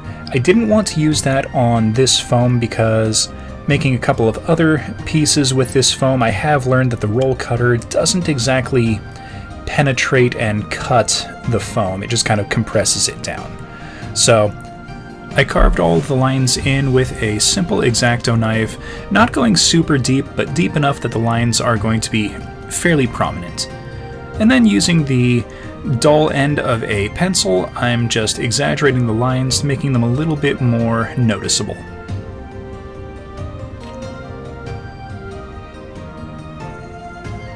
Then I took a texture roller that I made, video on that coming soon, and just kind of gouged in some simple rocky texture. I wanted this to look like it's some nice hewn stone, just some simple like paved stones that have been put into a sewer system. Nothing overly fancy, but still a good amount of texture. And then once that was done, I re-exaggerated all the lines with the tip of a ballpoint pen, just to make sure that I didn't lose any of the definition.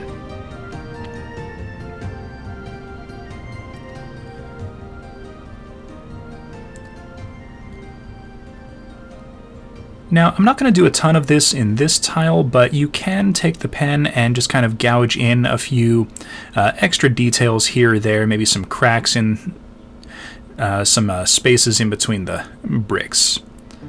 I might do some more of that in a few other tiles. Now I'm just taking a simple utility knife and I'm carving out the trench section. Now, since this is going to go under a few of the wall sections, I'm going to remove everything and not just the walkable area.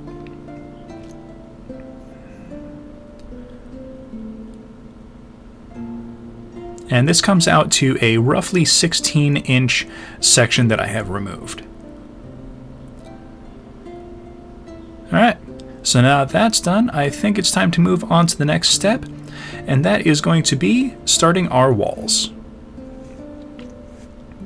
So, I didn't actually have one, so I finally broke down and, after scrimping together some money, got a hot wire foam cutter for a pretty decent price off of Amazon. I think this was only like 60 bucks, and it came with a little guide sled, and it only had one setting, and that was on or off. So there is that. I can't really adjust the heat, but it did make cutting all of the walls a whole lot easier. Now this is that 2-inch thick insulation foam that I was talking about, and all I really did was just kind of traced out and marked all of the wall sections and their dimensions on the top of the foam, and then just kind of brought it over to the cutting tool and clipped all of them out.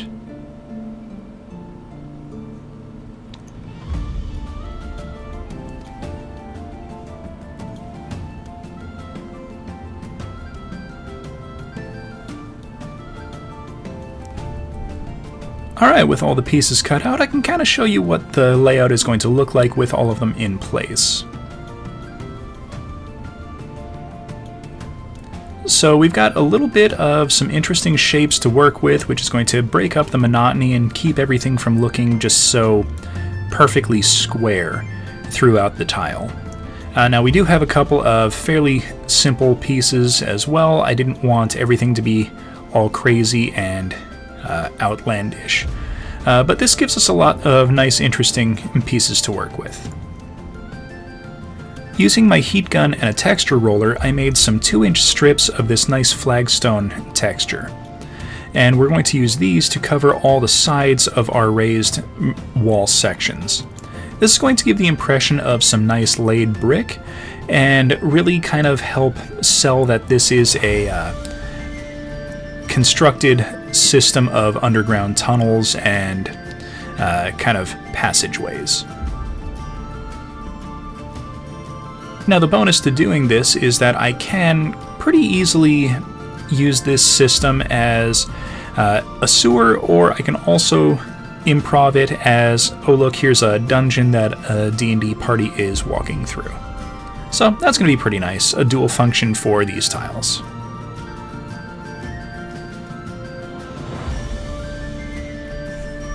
Now, in a previous video, I did this same process to make the stackers for the upper city. But in that video, I stretched the foam to fit the areas that were needed.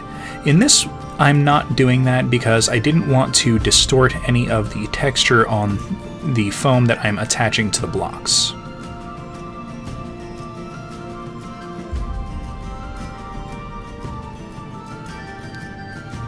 Alright, so once I got all those wrapped, I decided I wanted a little bit of extra texture on what was going to be the top of all of the raised sections.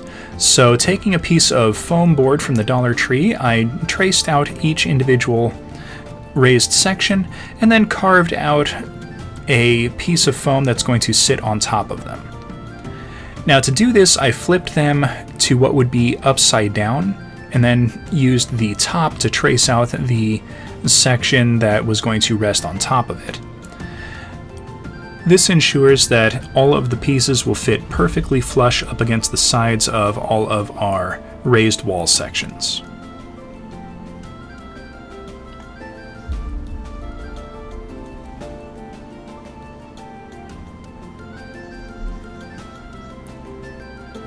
And now I'm just lining it up with the grid on my mat and grabbing a ruler and my roll cutter.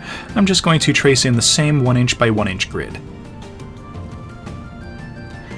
Now, if you're not going to make this area as a playable area, you can absolutely skip putting in the grid and just texture the top to make it look a little bit nicer than just a flat foam block. But I wanted a little bit of extra modularity to the build, so I'm intending to, in a later video, create some stairs or some ladders to give access to higher elevated areas of the sewer that can be accessible for gameplay.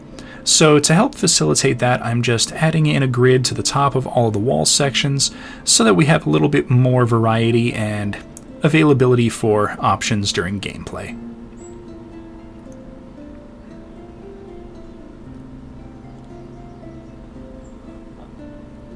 And then again, I exaggerate all the lines with a dull pencil just to kind of make sure I didn't lose any definition.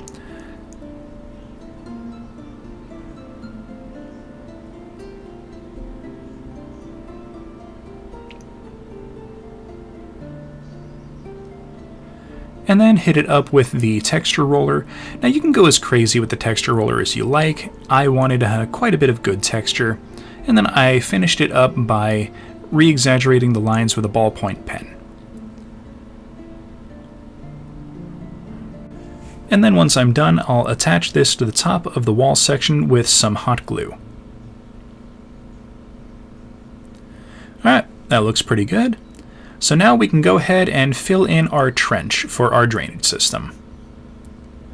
Now, I thought about how to do this for a little while, and I came up with an idea to use a pipe. Now, this is a 1 1/4 inch diameter pipe, which actually ended up being almost 2 inches in diameter, so I'm guessing the measurement was for the interior space, not the exterior. I cut it down the center as evenly as I could, and then made another section of textured foam. This one was pavement stones, and I'm going to affix this into the inside of the pipe, and that'll make it look like a nice little kind of stone-laid trench.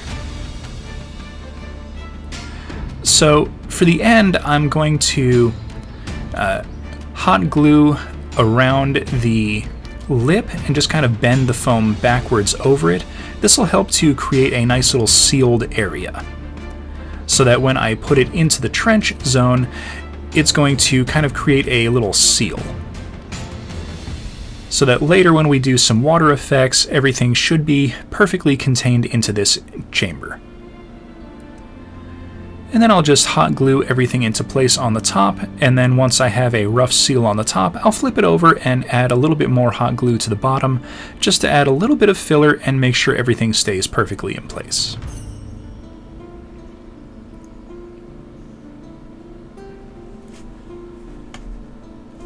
Now, because there's a little bit of a gap between the top of the pipe and the lip of the foam, I'm taking a few little bricks and I trimmed them just a little bit to make sure that they fit nice and flush, and I'm just going to hot glue them into place to hide the connection seam between the pipe and the foam walkway.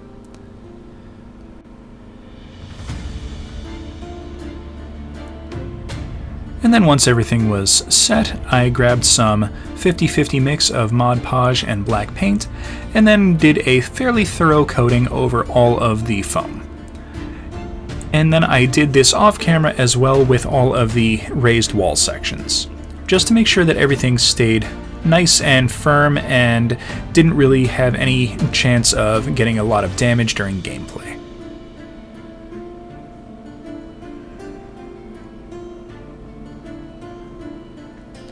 Alright, so now I think it's time to start painting.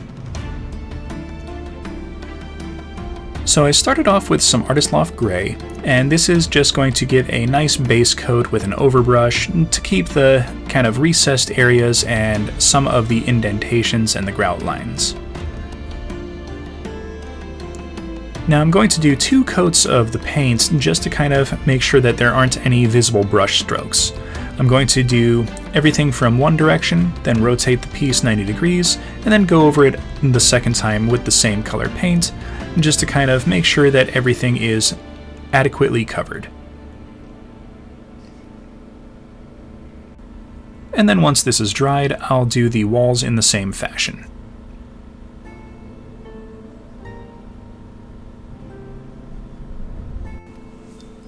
Now using some neutral gray, also from Artist Loft, I'm going to give all of the raised areas a little bit of a highlight.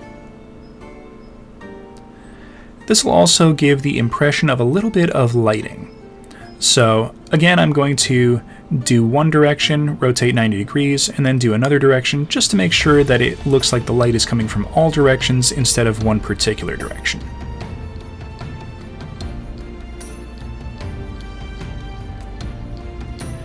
Alright, so now that all the pieces have been made, it's time to fix everything into place. Now to do this, I'm using a little bit of some all-purpose adhesive. I like to use Loctite. It works really nicely, and what I'm doing is putting a little bit towards the very center of the foam bricks, and then using a little bit of hot glue around the edges just to kind of fix everything down and make sure it holds in place. And then the caulking and liquid nail will kind of fix down and cure over time. And then once it does, it won't matter if the hot glue kind of fails, because the caulking and liquid nail will hold everything into place for a lot longer.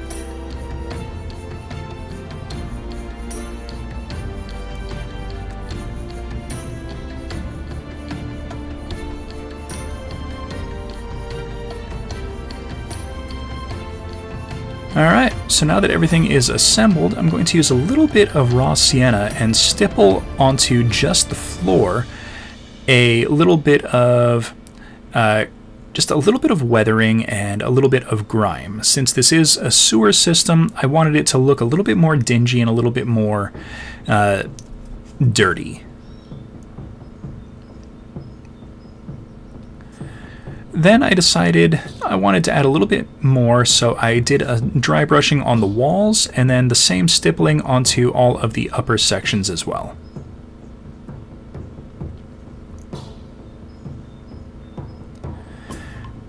Now, unfortunately, that ended up blending everything a little bit too together, and I wanted a little bit less dinginess on the walls, so I went over them again with another dry brushing of the neutral gray, just to tone down the sienna on the walls, and I kept it the same level on all of the top and floor surfaces. And looking it over, I think that looks a lot better. This gives a little bit of lightness to the walls, but still have that same kind of dirty dinginess to the floor and the upper walkways. So there we go. Episode 6 is now finished. Alright, so I did a quick little setup with a couple of models just to kind of show how the area can be used. I'm liking the tiles so far, and I can't wait to put together a few more pieces to go along with this. We're definitely going to need some walkways to go over the trench. I'm also thinking a couple walkways that are movable for the upper area just to kind of add some extra pathways. So we'll get to that in another episode or two. So thank you everyone for watching. Please hit that like button, subscribe for future content, comment down in the comments section, and we will see everyone next episode.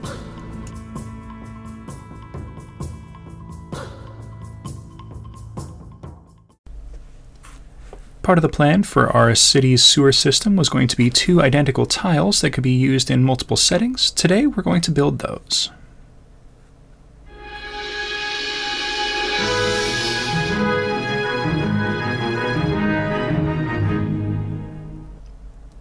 So as always, I'm going to start by putting together the layout, and here's the diagram of the tile that I'm going to be putting together. Now, I have found that when transferring the layout from one of these diagrams to the foam board, it really helps to have the diagram close by. So I'm just kind of putting it here on the board as I'm tracing things out and just kind of eyeballing a few measurements here or there. The only measurements that I know that are going to be consistent are the entry points on the 4 sides that lead from other tiles. So I'm using them as my rough basis for judging all of the dimensions and positioning of all the walls and framework of where everything is going to go.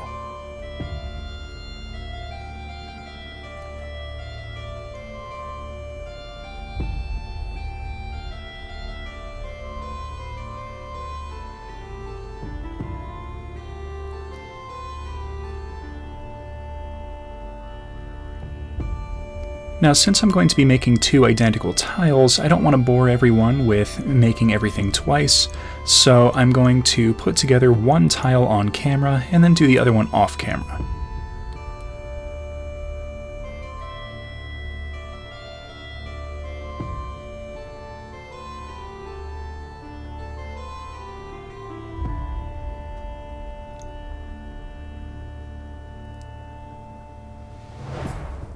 As the outer walls were coming together, I had to decide whether or not the walkways were going to be the same width as the previous tile or if they were going to be narrower.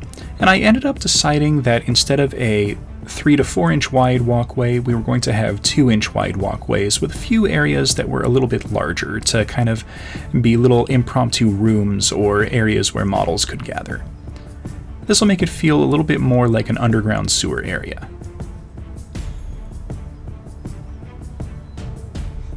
Alright, with that done, we can go ahead and start adding in the grid to the floor. So off camera, I marked some guide points around the edges of the foam board, and this is just there to kind of be a guide for the ruler as I scribe everything in with an X-Acto blade. Now, each of these lines are overlapping with the areas that are going to be underneath the wall sections, and I'm doing that specifically because then if the wall sections are a little bit missized or not quite wide enough to cover all the walkways, it won't really be all that noticeable, and it'll look like the stone flooring kind of continues underneath the wall sections.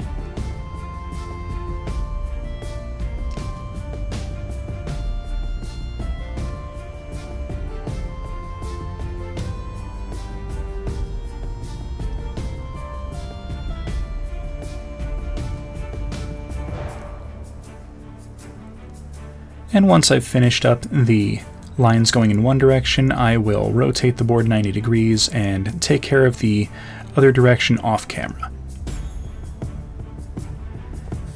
And then I'll exaggerate the lines the same way I've done in previous videos with a dull pencil. And this is just to kind of exaggerate the grout lines and kind of lay everything into place. And you kind of want to do this before you add texture, because the texture will kind of press all the lines together and make it a lot harder to exaggerate them later. Then using my homemade texture roller, I added some stony texture just to kind of give it that nice kind of worked stone appearance.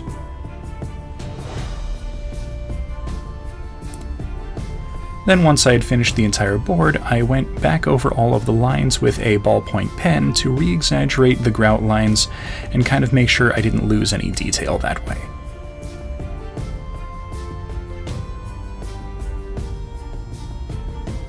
Alright, so now that that's done, we can go ahead and start making some pipeworks.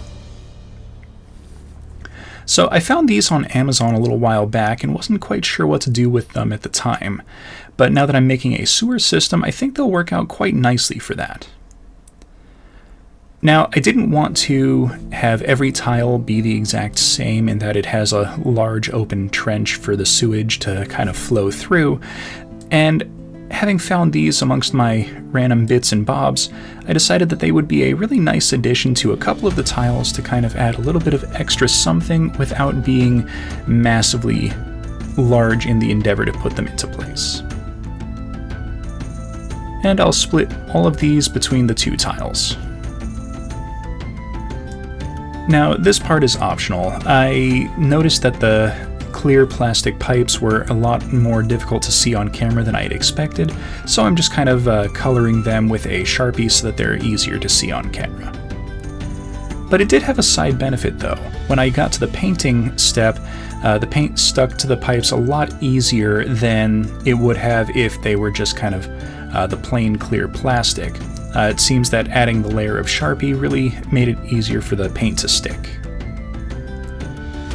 Alright, so now I took all the pipes that I was going to use. I basically split the box of the pieces in half and decided to just kind of come up with a few different ways of adding the pipes just to kind of create a few little twists and turns to lay out a pretty simple design. Now there's no real rhyme or reason to where I'm putting all of these. I'm just kind of laying them out and trying to decide, do I want this to be one continuous piece? Do I want multiple pieces? Do I want them to line up along the edge of the grid or go through a block? Things like that. Once I was happy with the shape of the pipes, I went over the outside edge of them with a ballpoint pen just to kind of mark out where everything was going to go. So that way I could remove the pipes and kind of fit the area and carve everything out. And speaking of carving everything out, I just took a simple X-Acto blade and just kind of sawed my way through various areas. And working a little bit at a time, I chipped away at the foam to kind of dig out a trench, and then did a few tests here or there to make sure everything fit nice and flush with the surface. Once everything had been dug to the correct depth and nothing was protruding overly tall, I took some hot glue and just kind of squirted it into the trenches and fit the pipes down over the top of it. And once they were in, they were pretty solid and didn't feel like they were going to come out. So that worked out pretty nicely. And as you can see, some of the edges are going to go underneath the wall foundations, so it'll just kind of help lock everything in once we get to the assembly stage of the build.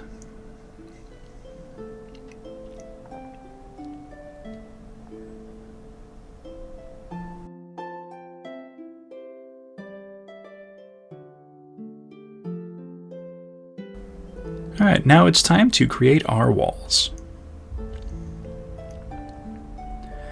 So I decided I wanted to try and save a little bit of foam, and to do that I traced out as many walls into a single brick as I could, trying to keep in mind that some of them were going to be reversed from each other for various areas, and carefully cut them out with my new hot wire table.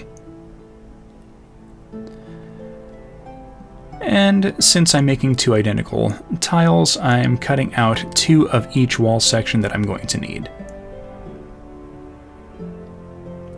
And any of these leftover chunks that I don't use for this build can be used later, either for little filler pieces, or maybe I'll make some like rubble piles or something like that that I can use these pieces for later.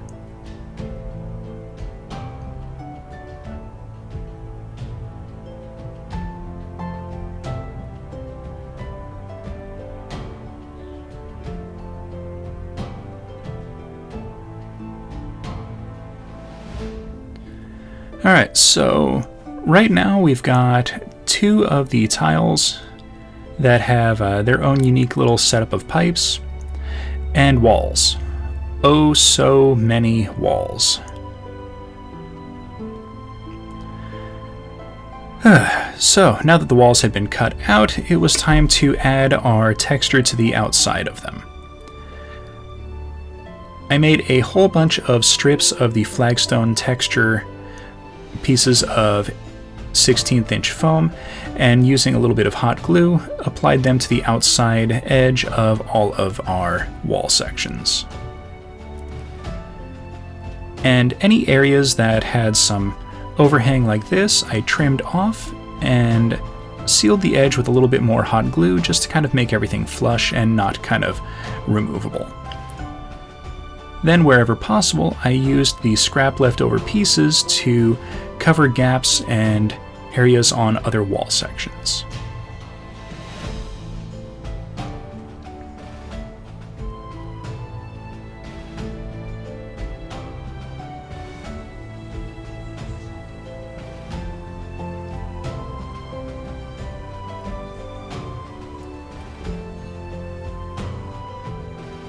And once all the sides were covered, I made a simple stone grid to fit all the tops of the walls and attach them with a little bit of hot glue.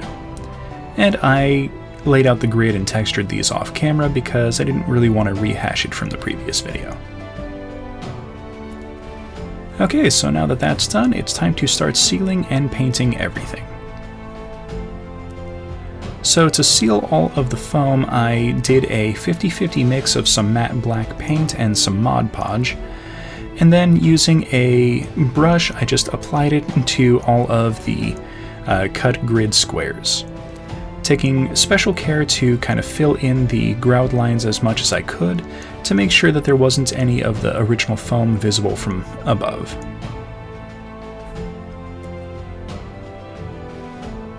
Now you could make this process a little bit easier if the paint was a little bit more runny. It would help flow into the cracks a little bit more.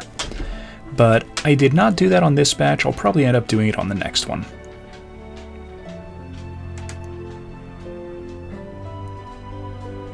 Once all the foam was sealed, I did an overbrushing with some gray from Artist Loft, and I did this in two directions. Kind of swiping at one angle and then rotate 90 degrees, and then swiping from the other angle just to kind of have a omnidirectional appearance for the gray.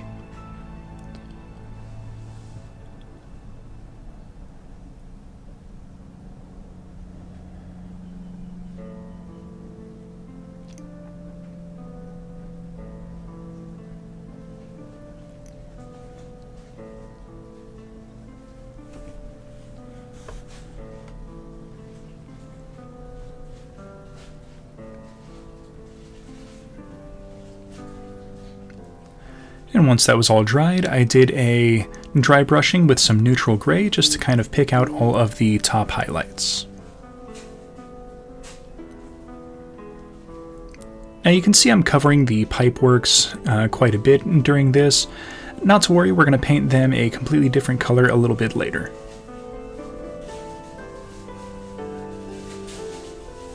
But if you kind of like the gray appearance of them, you can absolutely leave that in. I just want something a little bit more metallic when I get to the pipes. Now, I'm not filming it, but I am also doing this exact same pattern of paints to all of the wall sections.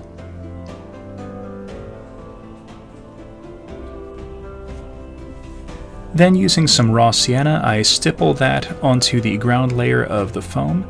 This gives a nice kind of uneven appearance and just kind of makes it look a little bit more spread out. The idea is to kind of have a grungy, dirty appearance to it. Then on the sides of all of our wall sections, I do a dry brush of the raw sienna to kind of add that same dinginess to all of these surfaces.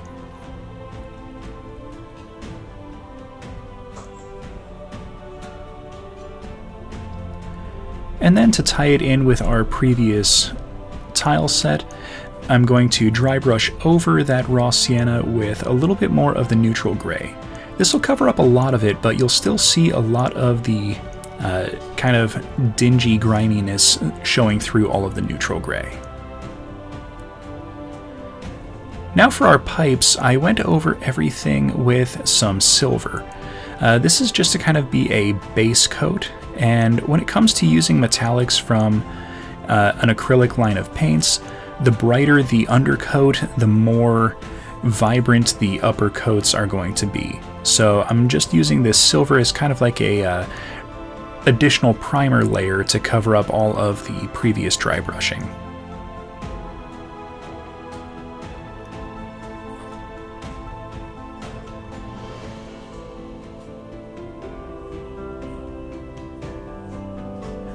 Then, using a little bit of metallic bronze, I'm going to carefully go over all of the pipes again, and this will be a nice kind of vibrant, bright bronze color. Now, any areas where I kind of spill over and touch the tiles, I can remove that with a damp, clean brush. Once the bronze had dried, I used a little bit of some red oxide paint, and this went onto all of the connection points for all of the pipes to kind of signify a little bit of a rusted area.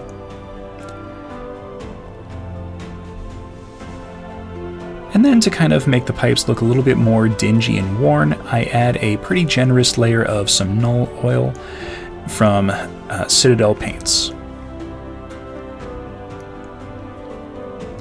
This will help the pipes to have a little bit more of an aged appearance, but still have that nice kind of shiny bronze appearance.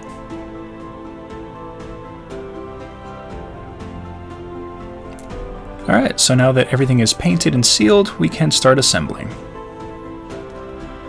So I'm going to use a little bit more of this all-purpose adhesive, kind of like liquid nails, to put everything together. And then the wall sections, I'm going to do just a simple line of hot glue around the outside of the bottom edge. And what this is going to do is kind of hold the brick down and prevent it from moving while all of the all-purpose adhesive grabs hold and cures into place. Now the curing process takes about an hour or so, depending on how much you apply and how much air can get in. So I'm not sure exactly how long these are going to take since I'm doing a hot glue layer around the outside edge, but between the hot glue and the Loctite, these should be pretty firmly held in place once everything is dried.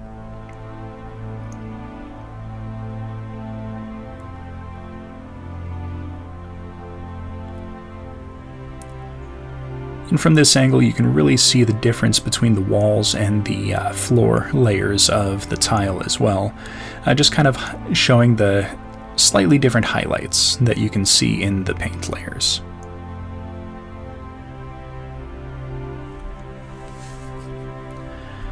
And with the last wall going into place, episode 7 is now finished. Alright, so I put two of the tiles next to each other just to kind of showcase how everything would look. On the right is the tile we made in the previous episode, and on the left is the tile we just finished. And here I've got all three finished tiles lined up, just kind of showing how we can use them to make a fairly long underground sewer system. Alright, so that's going to be it for today. Thank you everyone so much for watching. Please hit that like button, subscribe for future content, comment down in that comment section, let me know how I'm doing, how you're enjoying the project, and we will see everyone next episode.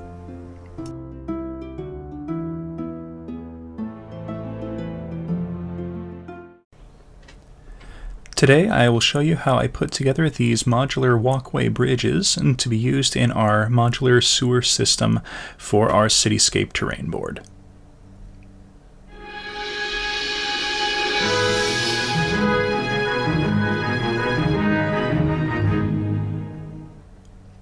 So to start off, I'm taking a couple of these rectangular barbecue skewers and marking out a 5-inch length on both of them. These are going to be the main section of our walkway, kind of like the support beams. After sanding the bottom edges to be perfectly flat and kind of remove the little remains from the cutting, I take them and hot glue them down just on the ends to this mat so that I have a perfect 1-inch gap in between the two. Then taking a few coffee stirrer sticks, which I cut off camera to be 1.5 inch in length, I'm going to use a dab of tacky glue and just kind of tack them down across the two skewers. Now I'm going to leave just a little bit of a gap in between each one of these.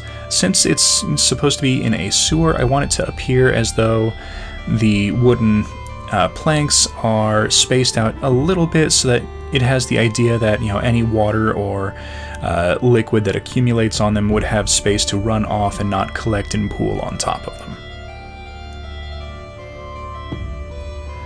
Now I'm doing a 1.5 inch wide walkway because this is going to make it a lot easier for models to stand on top of the bridge and not kind of get caught up or hang off the side.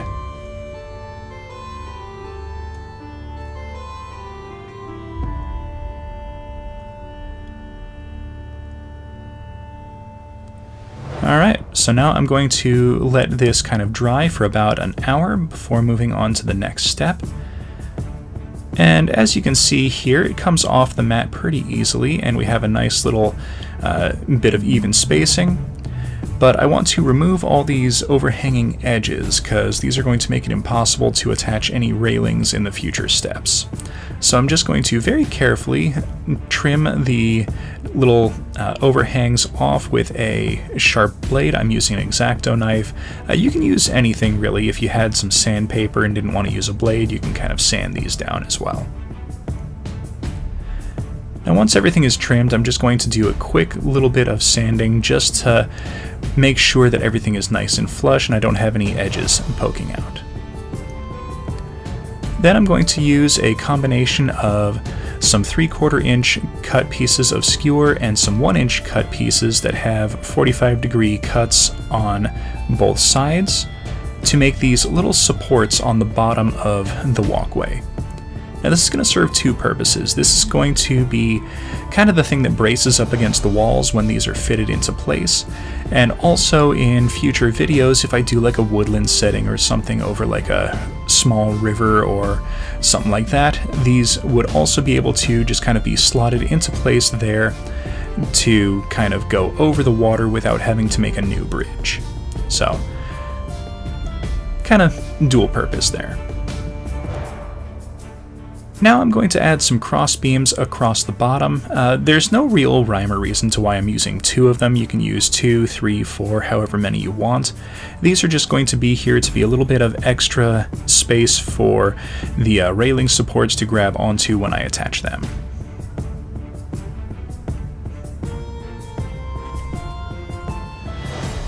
Alright, now we're going to attach our railing supports.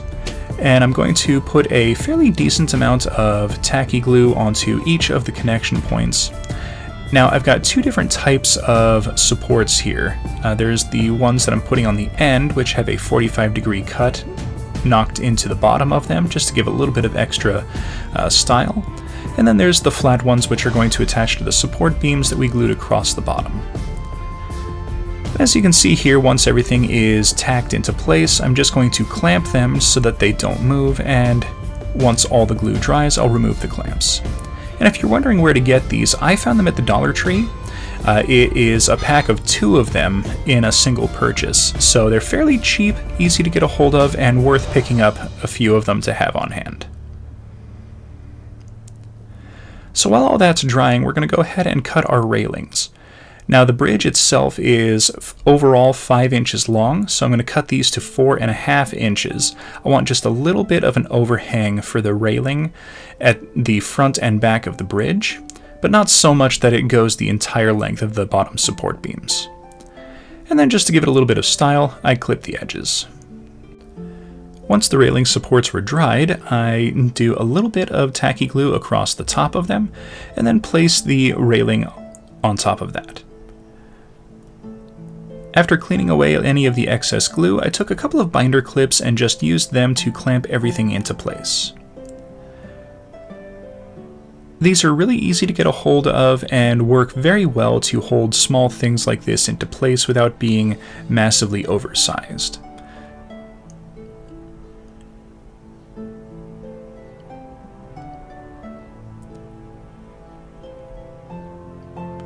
And once this side is clamped into place, I'm going to let that dry for about a half hour before taking it outside and base coating it, and now it is time for painting. So I used a kind of a raw umber base coat. This was some Krylon flat camouflage brown, and then I'm doing a overbrush, kind of a light overbrush over all of the surfaces with some raw sienna. This will give it that nice kind of wood timber look. Now, any areas that get missed with the raw sienna are just going to be kind of viewable as like a shadowed area, so the underside of the bridge doesn't need to be heavily covered since that's where the shadows would normally be anyways. Now to add a little bit of weathering. Even though this is going to be underground in a sewer, it would still get weathered over time just due to the constant exposure to moisture in the sewer system. We're going to coat everything with a light dry brushing of some warm gray from Master's Touch. This will give everything that nice weathered appearance.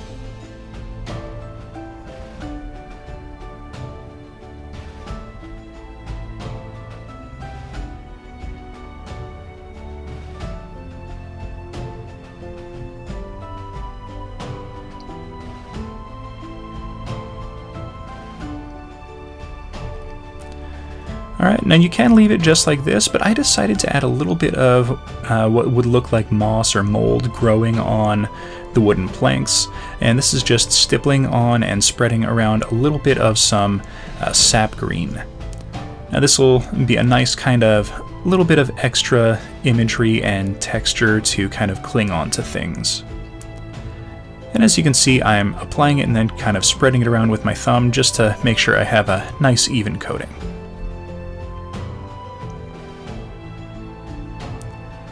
Alright, and just like that, episode 8 is finished. Now, these didn't take a whole lot of time to put together. I made 4 of these in a single afternoon. The longest part was waiting for all the glue to dry in between steps. But as you can see, they turned out really well and kind of adds a little bit of an extra layer to the sewer systems for multiple layers of play. So thank you everyone for watching. Please hit that like button, subscribe for future content, comment down in the comments section, let me know how you're enjoying the project, and I'll see everyone next episode.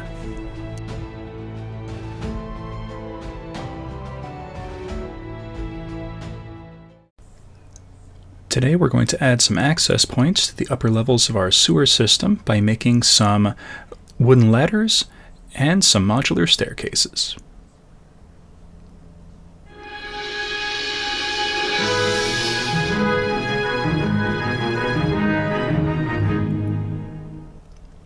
So the supplies we'll need today for our ladders are going to be a couple of these little cocktail sticks. I got these at a restaurant supply store, but you can also find them online in a variety of different places. As well as a few toothpicks to be the rungs of our ladder.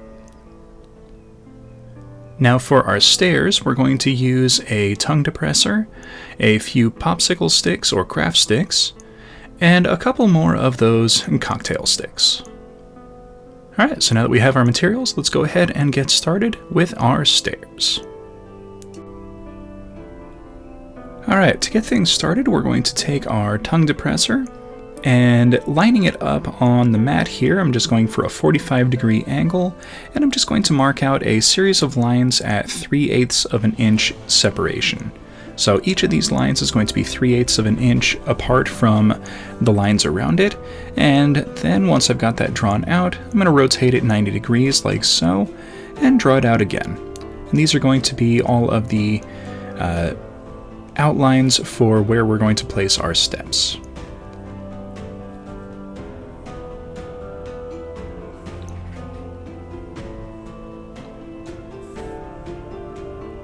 Alright, that looks pretty good. Now, it doesn't matter which side you do this on, but you're going to want to pick which side is going to be the side that the steps are facing up on. And once you've decided that, you can go ahead and cut out very carefully all of the notches where the steps are going to go. Now, occasionally you'll have a situation like this where one breaks off. I just use a little bit of gel super glue and then stick it back on, give it a couple of seconds, and it's ready to keep working.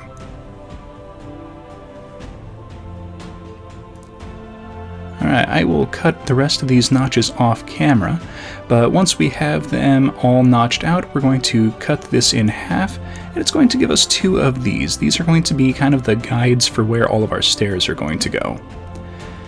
Now, I want a little bit of extra strength for them, so I'm going to attach a couple of craft sticks, one on each of the guides. Now, these are just going to be some little side supports to kind of add a little bit of extra reinforcement and help keep the stair steps in place once we attach them. And then I'm just going to use a couple of binder clips to kind of clamp everything into place and let the glue fully dry. It's a process that takes about 10 to 15 minutes.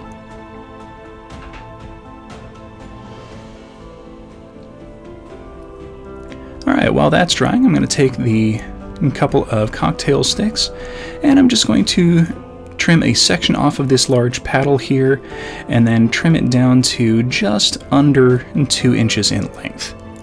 And this is going to essentially be some support legs for the back of our stairs.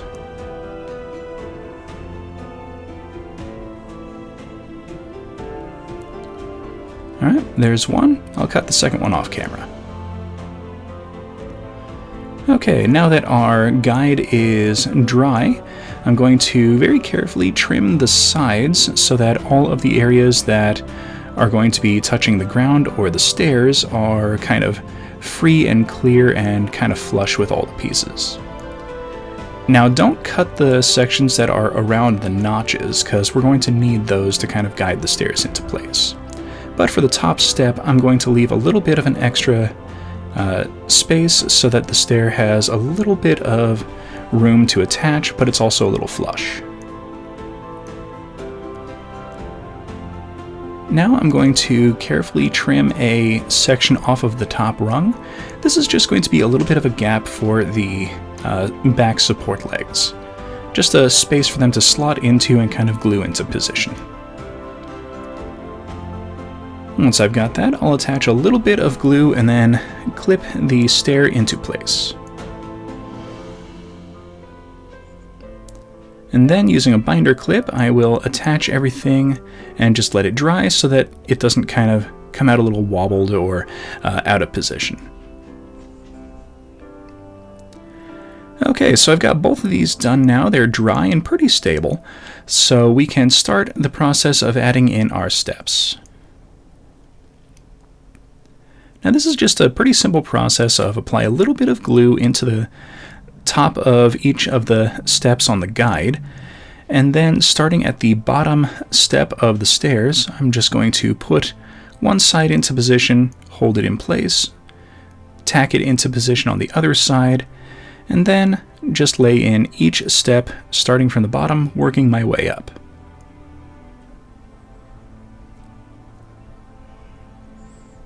Alright, now this can be very wobbly at this point, so make sure it's fully dry before moving on to the next step. Now I'm going to take this, and this is just a little bit of an offcut from one of the cocktail sticks. I'm just going to apply a little bit of glue, and then on the back, slot it into place in between the legs, right up under the top step. Now this doesn't do anything visually, it just gives a little bit of extra reinforcement for the legs to kind of help keep them in place and keep them from breaking free. Now this step is optional, you do not have to do this, but if you want a little bit of extra reinforcement, I took a 1-inch wide craft stick and clipped it to be the length of the bottom of the stairs, and I'm just going to attach a little bit of some tacky glue along the bottom of each of the 4 points on the stairs, and just kind of slot this in between all of the supports for the stairs. And once this dries, it'll be a lot more stable and a lot more user-friendly on the table. Alright, with our stairs done, it's time to start our ladders. Now this is a pretty quick process, and I'll just kind of leave it as one take going through and I won't cut anything away. But I started out by just marking out it ended up being a 60-degree angle on the large paddle section of the cocktail stick, and I'm just going to trim a little bit of the edges here or there.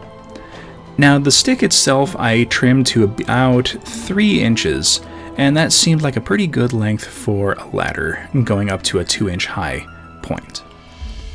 Then using the same 3/8 spacing method, I marked out where all the ladder rungs were going to go, and then poked in a quick little pilot hole with a sharp pointed tool. Using the first one as a guide, I marked and then trimmed a second cocktail stick, just so that everything stays roughly the same length.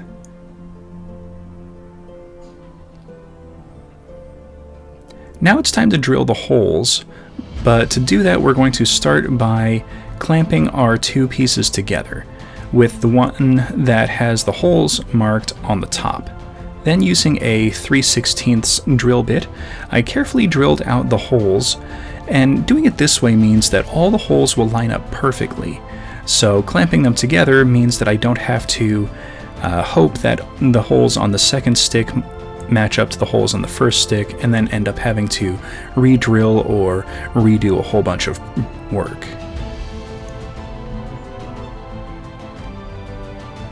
Now I'm doing this by hand because I happen to have a screwdriver bit that fits into a socketed screwdriver that I had on hand.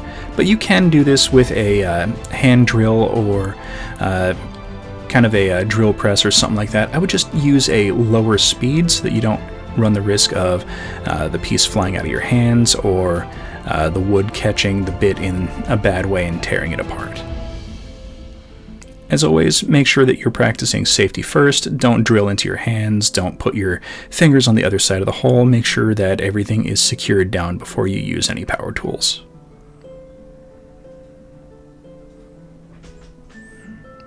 Okay, so all the holes have been drilled. I'm going to take a quick second, dust off my mat, and now we can start cutting our ladder rungs. Now this is just a quick, simple process. I'm just marking out a 1-inch length on each of the toothpicks here, and then just doing a quick trim. And as you can see, they kind of slot nicely together onto the ladder.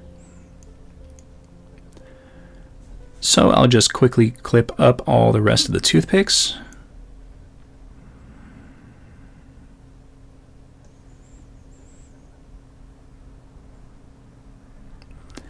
And this ladder ended up having 7 rungs. Why 7? Well, the better question is, why not?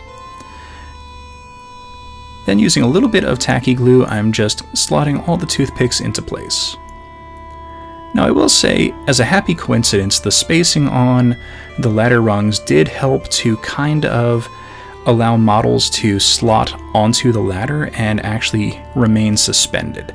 I wouldn't try it with the heavy pewter models that we used to be able to get a hold of. They won't really stay in place.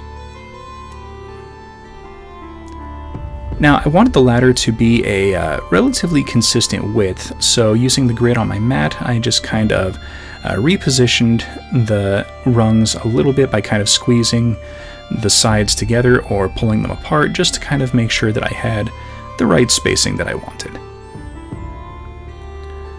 Alright, so the ladder looks pretty good, and it kind of clings to the wall as it's propped up against it. So now we can take a sharp X-Acto knife and very carefully trim all of our toothpicks down so that everything is nice and flush on both sides of the ladder.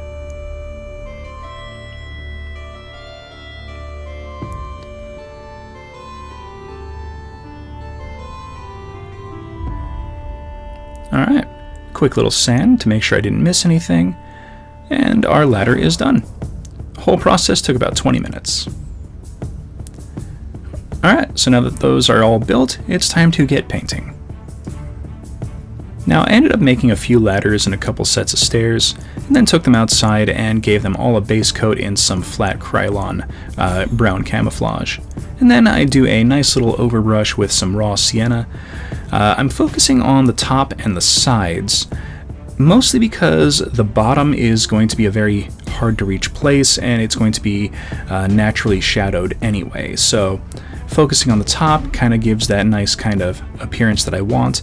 I am going to paint a little bit of the bottom on the stairs, but I'm not really worried about getting full coverage. And then for the ladder, I'm focusing again on the outsides and the front and back, not so much on the inside of the two outer sections, since those are going to be harder to reach and a little bit more shadowed naturally.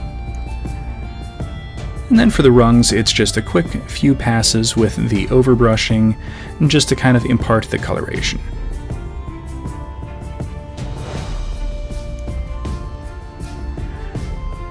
Then using a little bit of warm gray, I pick out all the edges just to give a little bit of a highlight to the ladders as well as the stairs.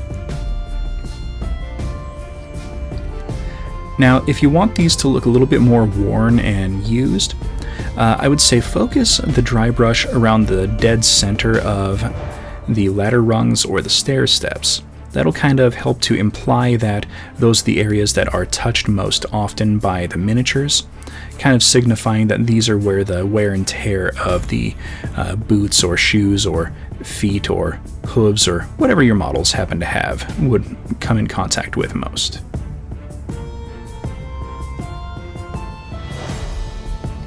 And just like that, episode 9 is finished. Alright, I've got a quick little setup here. I tried to show how the models could stand inside the rungs of the stairs and the ladders. They fit pretty well, and I didn't really run into any issues of things tipping over or falling, though models with larger bases would definitely have a little bit more of an interesting time fitting into the spaces. But all in all, I'd say everything worked out pretty well. So that's going to be it for today. Thank you very much for watching. Please hit that like button, subscribe for future content, comment down in that comment section, let me know how you're liking the series, and we will see everyone next episode.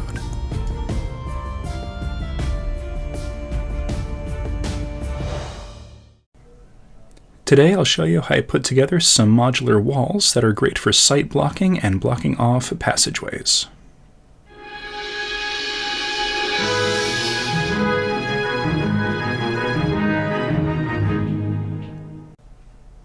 So we're going to be using this green foam. I got this at Lowe's. It's project board foam. It's an inch wide, and I cut these to be about 2 inches tall, and we're going to trim them a little bit. It's going to be cut down the middle, and they're going to be roughly 1/2 inch thick. Now sometimes you get a good cut and the piece is 2 1/2 inch sections, but in this case it was just 1 1/2 inch section, so I'm going to make about 10 of these. Now the sections that got trimmed off I'm going to slim down as well. These are going to be cut into a 1/2 centimeter in width, so 5 millimeters. So the 1/2 inch sections are going to be for our inner wall, and the 5 millimeter sections are going to be an outer wall archway when we're done with them.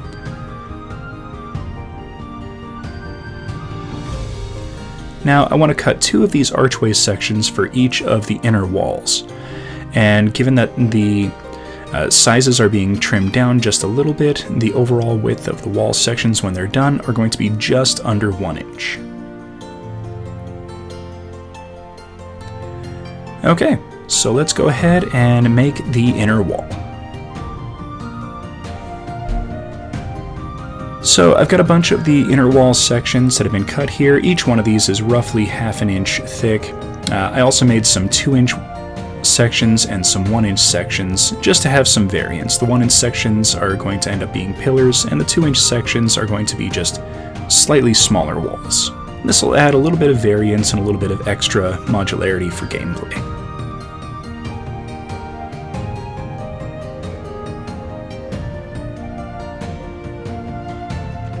Now, each of these are going to be done roughly the same. We're going to start by scribing out a simple brick pattern. I'm just going to use the grid on my mat here and scribe in a line every 1/4 inch. That's going to give me a fairly repeatable brick pattern that's going to look fairly nice. Now once I've got that scribed in, I'm going to mark a brick at the bottom every ½ inch. And then using that as a guide, I'm just going to continue that pattern, and then on every other line I'm going to just do a slight offset so that we have a noticeable brick grout line.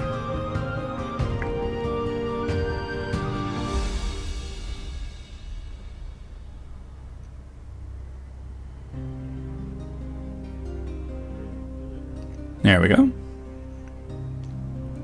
Now once I've got the entire wall kind of lined out, I'm just going to use my texture plate here to add a little bit of extra texture, just some indentations and some appearance of stonework.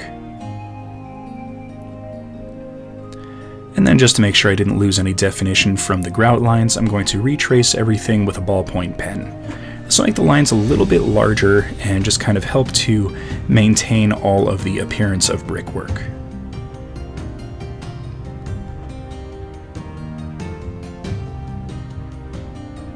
And that's going to do it for the inner walls. I'll do the 2-inch and 1-inch sections off camera, and now we can start working on our outer walls. So I want each of these to be as close to the same as possible, so I'm going to start off by making a simple little traceable jig with a little bit of this chipboard here. Now this is just going to be a simple process of marking out a line and then kind of trimming it into the chipboard.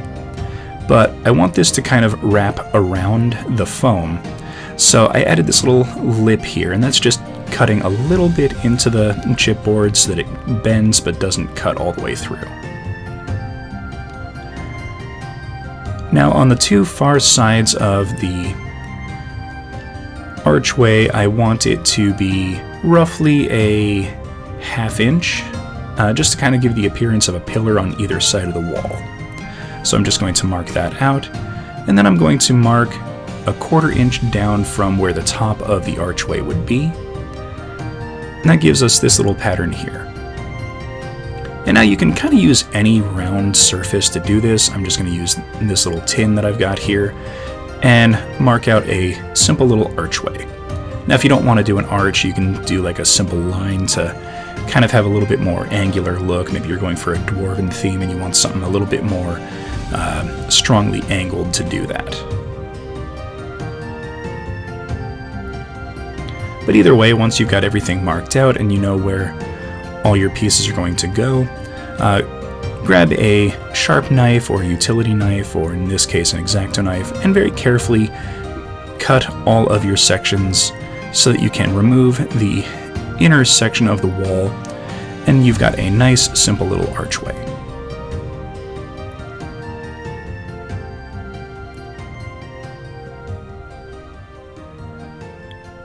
There we go, and that'll wrap around our foam, and we can bring it over to our hot wire table. Now the chipboard is too dense for the hot wire to damage it or cut through it, so it makes a really nice guide for laying on top of some foam and then just kind of guiding the wire around to cut out the shape that you'd like.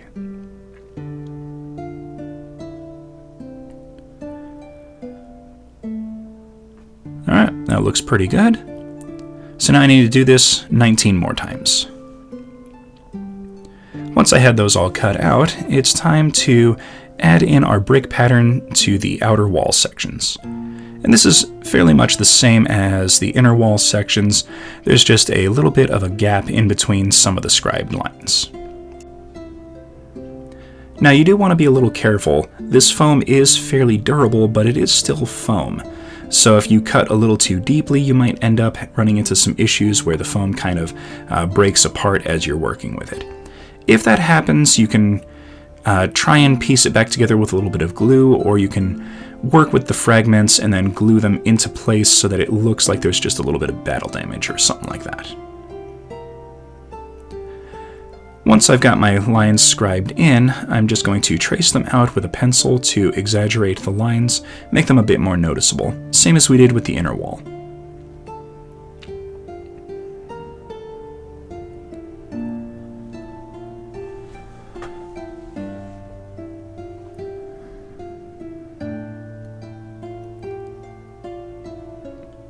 Then using my X-Acto knife, I'm just going to scribe in all of the edges just to make sure that that brick pattern continues around and just kind of wraps around the piece.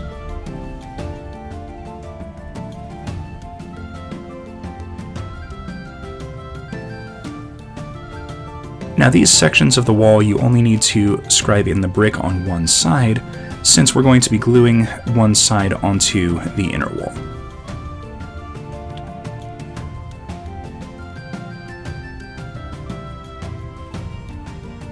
Alright, so now that we've got everything built, we can start attaching things together. Now using just a little bit of hot glue, I'm going to carefully place these onto the inner wall. And that'll give us this really nice three-dimensional wall pattern. We've got that kind of grout and brick line kind of continuing throughout the entirety of the piece.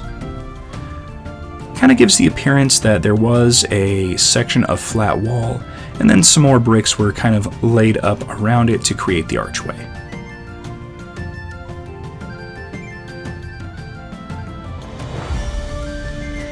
Now this is a little bit top heavy, so I'm going to take a piece of a craft stick and glue it to the bottom. This will give a little bit of reinforcement to the base, but also add a lot of weight to make it a little less top heavy and keep it from tipping over during gameplay. Now I cut some of these pieces of foam to be little slabs. These are roughly a 1/8 of an inch thick. There's really no set depth that you make these slabs to. I just made a bunch of them off camera, and I'm just going to alternate a simple little pattern across the top just to disguise the seam for the top of the wall.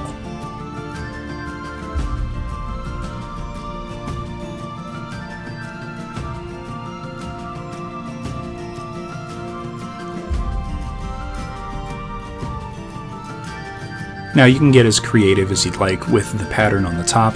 I just opted for something a little simple just to kind of speed along the crafting process.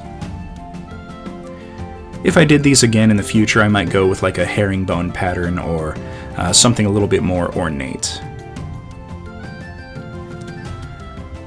Once the main pieces are down, I cut a few of these slabs in half and then stuck them into place just to continue the pattern and finish everything out.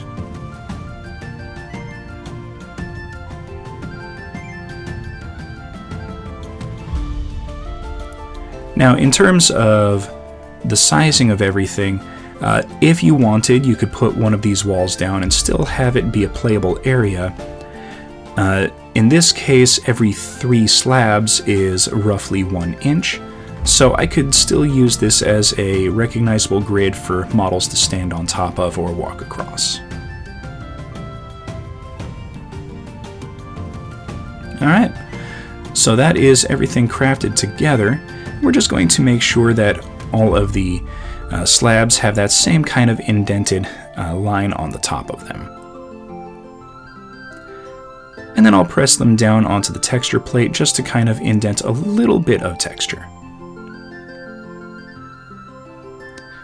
And here we go with a 4-inch wall section, a 2-inch wall section, and a 1-inch pillar. Alright, so now that they've all been built, it's time to ooh paint.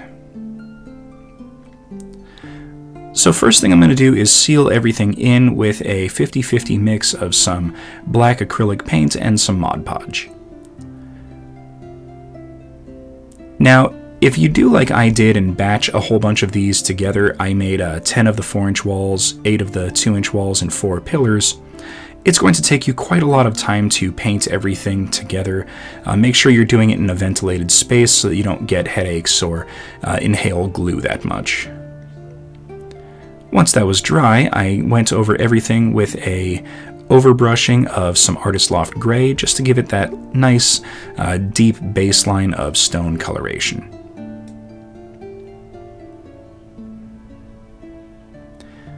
Now when you're doing stuff like this, always remember the paint that you put on will kind of be toned by the paint underneath it.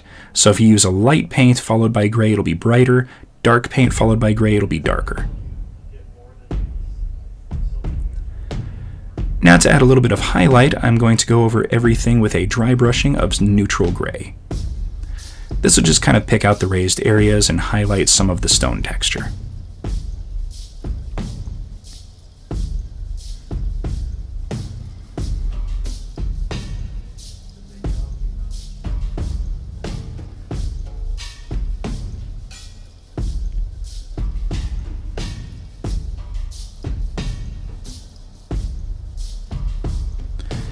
Now, I want this to kind of match in with the sewer system that we've been working on, so I'm going to do a light dry brushing of some raw sienna just to kind of give it a grimy, dirty appearance.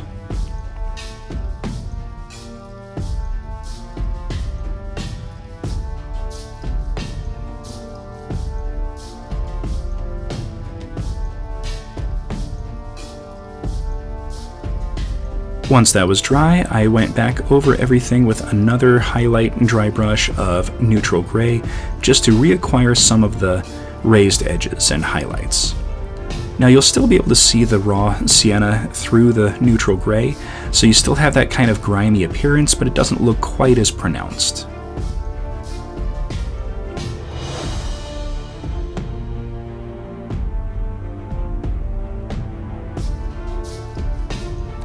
And then I did a final edge highlight, very light dry brush with some warm gray from Master's Touch. This is just going to give it a little bit more of a weathered and aged appearance.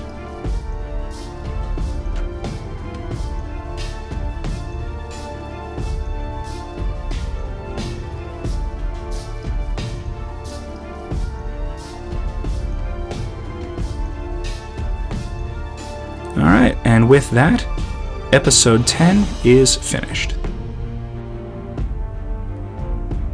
Alright, here we go. I've got a quick little setup here. I like these a lot. They work really well for adding some sight blocking for some kind of flat terrain. You can definitely use them to block off areas. They look really nice, and I'm looking forward to using them both in the sewers and in like a dungeon setting. So, thank you everyone for watching. Please hit that like button, subscribe for future content, comment down in that comments section, and we will see everyone next episode.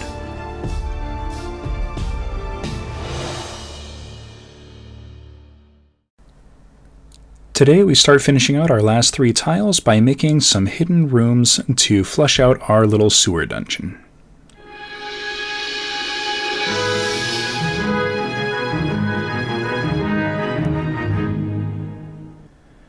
Alright, so in this episode, I'm not really going to go over all the steps in making the tile. You know, we've got the grid lines built in here for the flooring. We've got, our knowledge of how we make the walls and things like that, so I'm not going to go over that.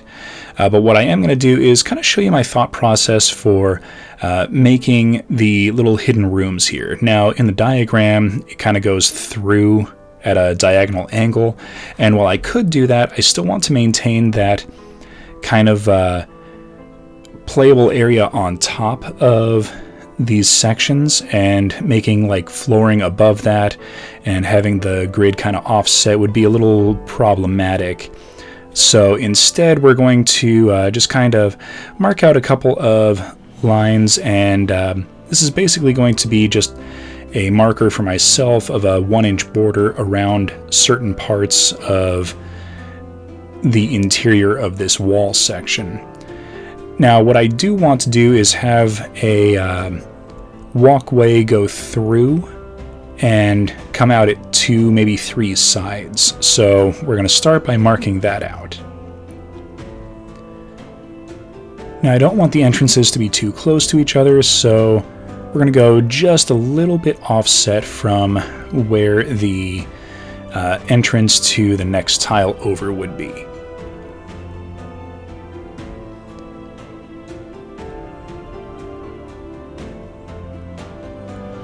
Alright, so now we've got 3 spaces for some extra rooms, and we're just going to kind of measure out where some little spacing would be. There's no real rhyme or reason to where the rooms are going to go. It's just kind of as I think there's going to be available space.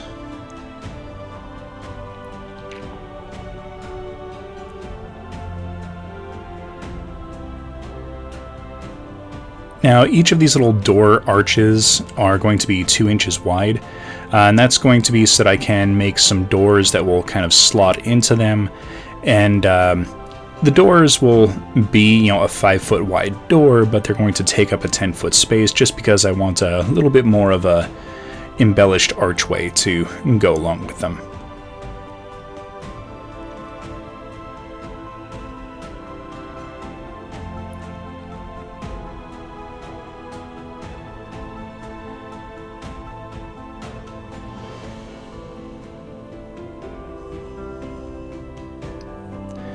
Now, I don't do it here on camera, but I eventually decide that while having these 2 little door arches here is nice, I wanted a 3rd passage through, so I kind of turned this little area into a through and through at a diagonal angle. Now, the previous tile was fairly symmetrical. Both sides were more or less the same. With this one, I wanted something a little bit more unique, so it's mostly the same process. I just kind of lay out rough areas that I know what I want to go in.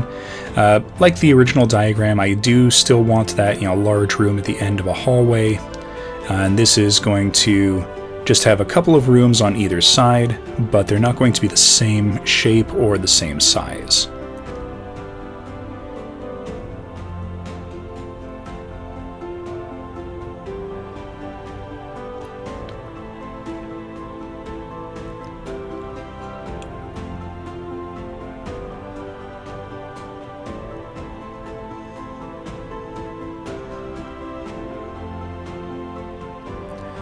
Now, if you do layouts kind of like this, you can make rooms look and shape however it is that you want.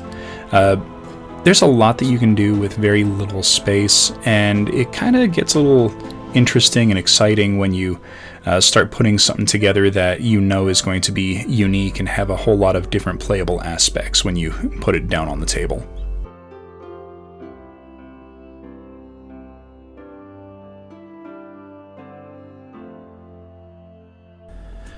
Alright, so I will kind of finalize these 2 tiles off camera, and we're going to be working with this one on camera today. Now, I did the layout already, and you can see I've kind of done quite a bit of the initial steps. I've added the grid lines, textured everything, and got it all painted up. But we're going to have 2 simple rooms and just a hallway kind of arcing through it. Now, one of the sections of walls I've already built, but this side I'm going to do kind of on camera for everyone. And it's pretty simple, and it's going to be relatively quick once we get going. And it's just a simple set of 5-inch pieces of foam, a couple 1-inch pieces of foam, and then this triangle is a 3-inch by 3-inch square that I just kind of cut down the middle to make into a triangle.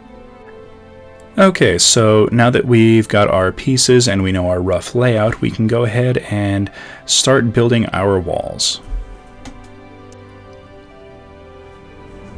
Okay, so I started by prepping all the walls, and what that really comes down to is each of these green foam pieces are started out as roughly 1 inch thick. All I really did was kind of slim them down just a little bit. Since we're going to be attaching things to both the outside and inside wall sections, that would make them a little bit thicker than 1 inch, and I wanted to keep them as close to that inch width as possible. So here I'm just attaching a couple slips of foam to the sides of a couple of pieces. That's just to give them a little bit of extra length so that they match up with the spacing on the grid, and this is really just to make sure that the space that was lost from trimming sections of the wall down is regained so that everything kind of lines up. Alright, so let's bring that camera in, and now we can start adding our support beams. Now, I'm going to do some stone brick walls, but I kind of want everything to look like there's some wooden reinforcements for the ceiling and things like that. So I grabbed a few pieces of some barbecue skewers. This is the same rectangular pieces that I've been working with, and I just clipped them to just under 2 inches in length. about the same length as a matchstick if you take the striker head off, and affix those into position. Now, I'm not going to use these in every corner or at every junction, but what I am going to do is use matchsticks for any hidden corners, and then any areas that are going to be exposed, like doorway arches, are going to have the barbecue skewers.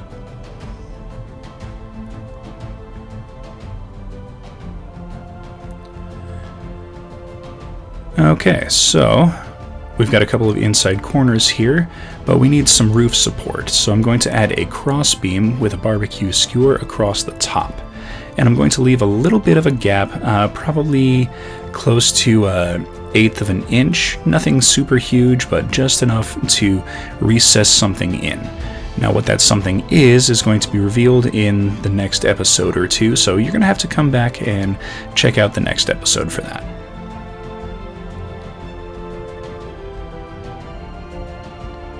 Okay, so we're going to use our corner matchstick to mark where one wall meets the other. That way, when we lay our bricks, there won't be any bricks hanging over, and everything will fit nice and flush.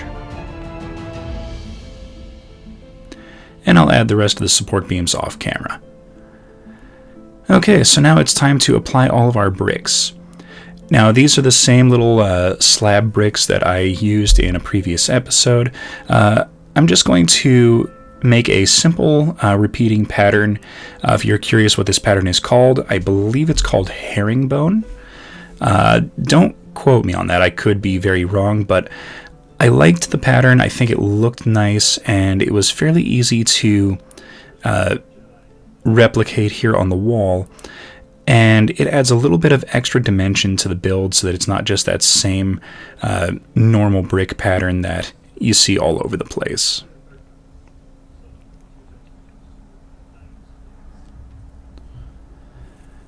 Now, I'm using the herringbone pattern. You can use whatever pattern you'd like. If you want something more elaborate, you just kind of trim the bricks or put them in whatever fashion you'd like.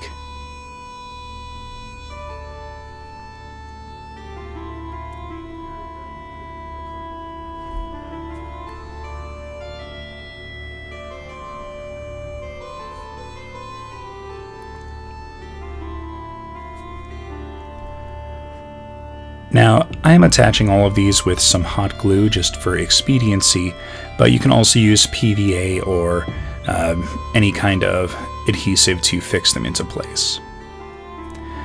But I will say the hot glue has the added bonus of drying almost immediately, so I don't really have to worry about pushing anything out of position as I'm working.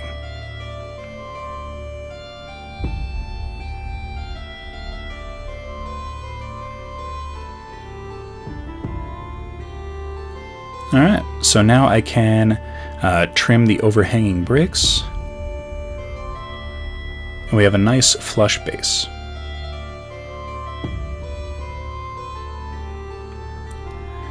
Okay, so now I'm going to add some texture using my texture plate that I had kind of laying around. Since I made the rolling pin texture rollers, I have not really had a whole lot of need for this. I've been using it as a dry brush palette, but it comes in handy to have on hand still. Then using a pencil, I defined all of the grout lines for the brick just to make sure that all of the bricks were individually visible, just so that I didn't lose any shape or definition with the texturing.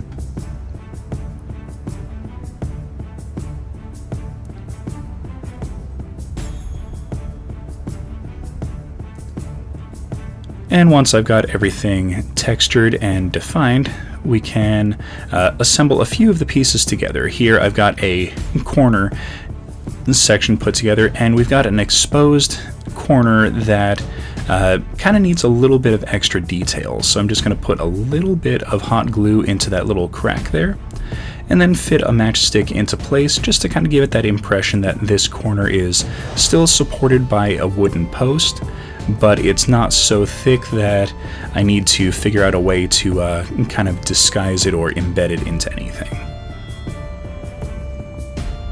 and I'll trim off any excess of the matchstick off camera. Alright, so now that all of our walls have been constructed, it's time for painting. I started out by coating all of the bricks with a layer of black paint and Mod Podge just to give that a little bit of extra durability, as well as shadow in all of the grout lines. Then using a little bit of Artist Loft Gray, I do an overbrushing, just kind of coating all of the bricks, and I'm not really worried about not catching any of the wooden support beams. I'll take care of those in a later step. Then I grabbed some neutral gray and did a two-directional dry brush just to pick out all of the highlights of the texturing.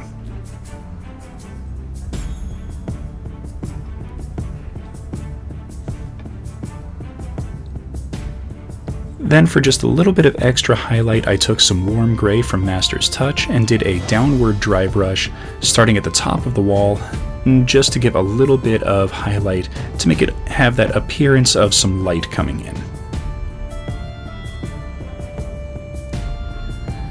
Now for the wooden support beams, I took some raw umber and a little more detailed brush and just went over all of the exposed wood. This will give it a nice little base coat and cover up any of the stone coloration that we had just finished up with.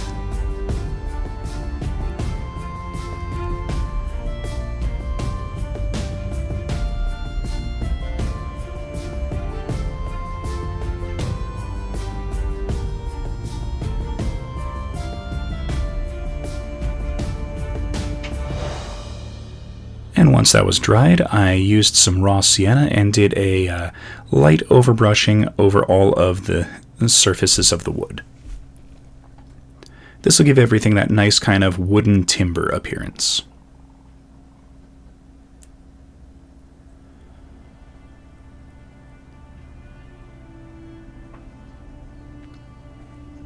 And then I added a little bit of weathering with some unbleached titanium, and this is just kind of a medium to light dry brush, just to give it a little bit of extra character and a little bit more of a beaten up and weathered appearance.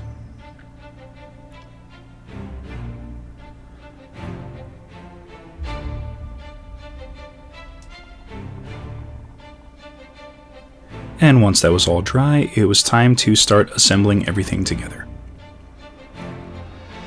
So I ended up with a couple of different wall pieces here, and I'm just going to affix them all together with a little bit of some hot glue. Now there was a little bit of a gap between the top of the triangle and the wall section, so I just took a sliver of foam and used that to kind of create a little bit of a bridge to kind of close that gap. Once everything is done and assembled, it won't really be noticeable, and when we get around to putting a top on all of this, it won't be noticeable at all. And then I'm going to affix the strip of flagstone texture around the outside. This is really kind of the same as making the wall sections for the rest of the sewer tile, so it's nothing really fancy or anything like that. It's just a heat gun used with a texture roller to imprint the texture onto the foam so that it sticks into place. And here you can see I'm just kind of wrapping it around the outside with a little bit of hot glue.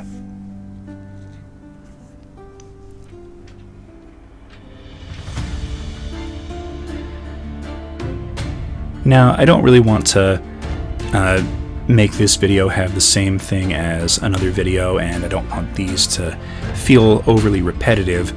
So if you want to know how I put together the main wall sections of the sewer, definitely check out that video. But I'm not really going to go over it again here in this one.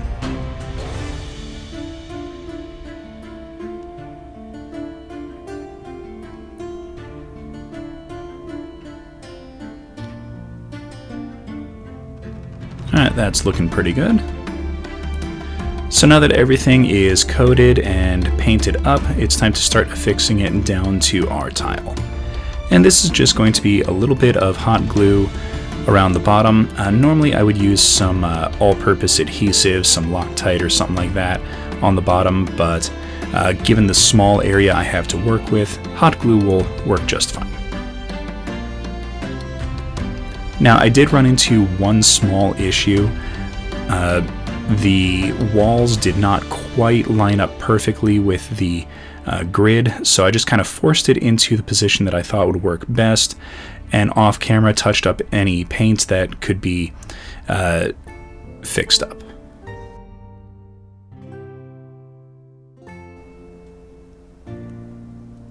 Now I will attach the final wall sections off camera to finish out this tile, and I'll get to working on the other two tiles off camera as well.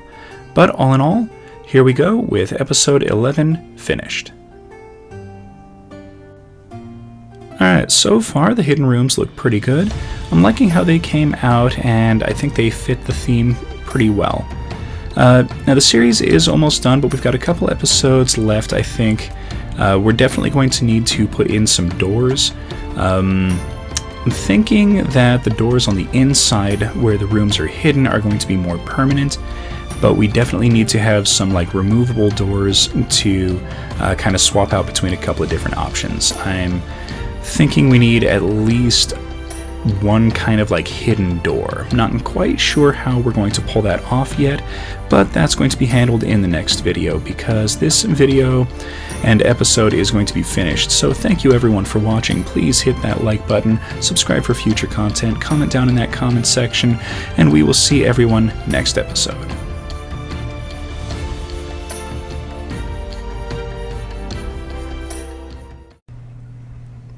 Today I'll show you how I put together an assortment of different archways and doors for our modular sewer system terrain.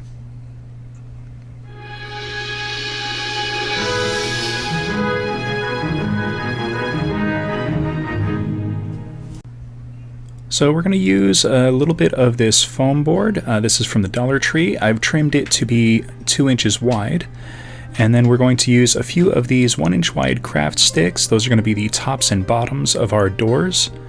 And then some of these craft sticks, these are about 3/4 an inch wide. And these are going to be used to cover the outsides. Okay, so let's go ahead and make the core sections of our doors and archways. So what do I mean by core sections? What I mean is a couple things that are going to be used on each and every one of the doors or archways or the hidden doors, just things that are going to be used in every single step of the build. So I'm going to start off by trimming off a section of the foam board here. Now what we have now is a section that is, grab my ruler here, 2 inches wide. And if we flip it 90 degrees, you'll see that I have trimmed it to just under 2 inches. Now that measurement is going to be important a little bit later. Basically, it's going to take into account the top and bottom of the framework. So using the same jig that I used for the modular wall sections, I'm just going to trim out the center of this piece to create the framework of a little archway. Now I'm going to speed through this pretty quickly here, but essentially what I'm going to do is just put in a pretty simple little brick pattern, just a quick little repeating thing that's going to add a little bit of visual effect without being too tedious or strenuous when it comes to putting it together. Since I'm going to need a lot of these, I don't want it to be overly complicated. It'll just kind of help the process go a little bit faster that way. Now once I've got all the lines marked in, I'm going to trace them out with a pencil just to kind of exaggerate them a little, make them easier to see, easier to work with. Alright, now that we've got that all marked out, we can just carve little notches on the inside where all of the lines kind of would wrap around the piece. Now this doesn't really do anything structurally, in fact it actually makes it a little bit weaker, but it adds a little bit of the grout line kind of wrapping around, and we can add a little bit of texture in with our texture plate and re-exaggerate the lines with a pen.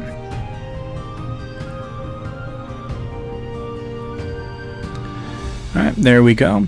That is one. We're going to need 2 of these for each wall section, so I went ahead and I made a lot more. Alright, so now that we've got the archways done, we're going to kind of make the inner core for a couple of the pieces.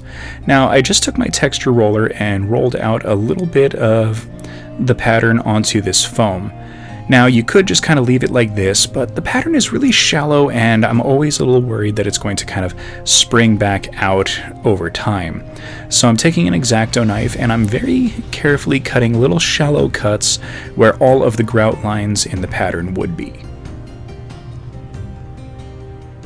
And then I trace it all back out with a pencil, just to kind of exaggerate the lines, make them easier to see, and it kind of emphasizes the design and pattern that I've kind of rolled out onto this.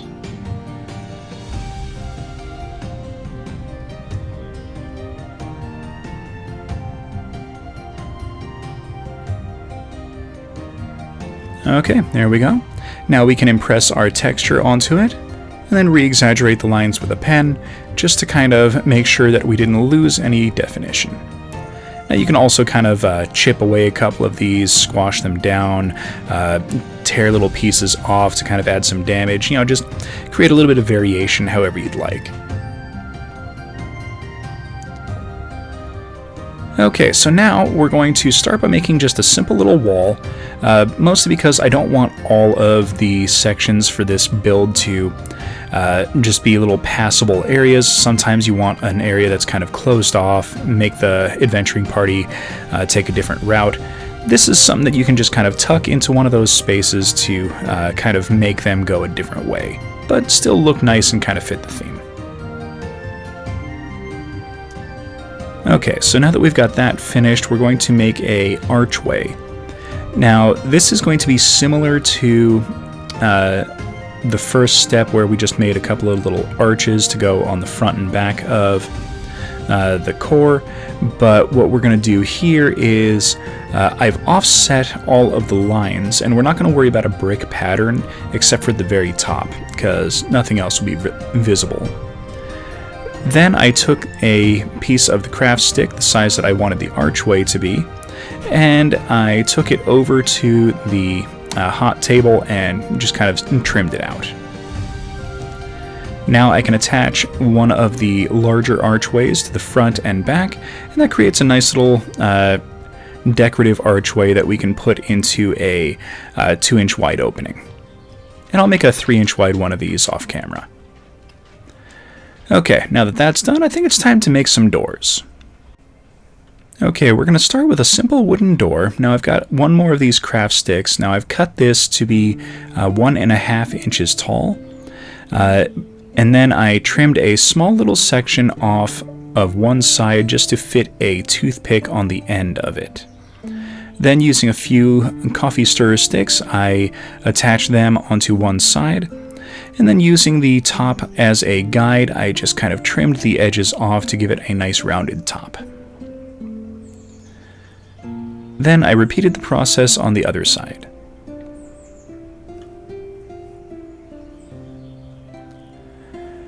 Now because I trimmed a section off, we've got this little gap on one side, and that is going to fit our toothpick into it. Now, this is going to be kind of a moving door, so we're going to round out the outer sides. And this is just to reduce a little bit of the friction and give it less things to catch on as the door opens and closes.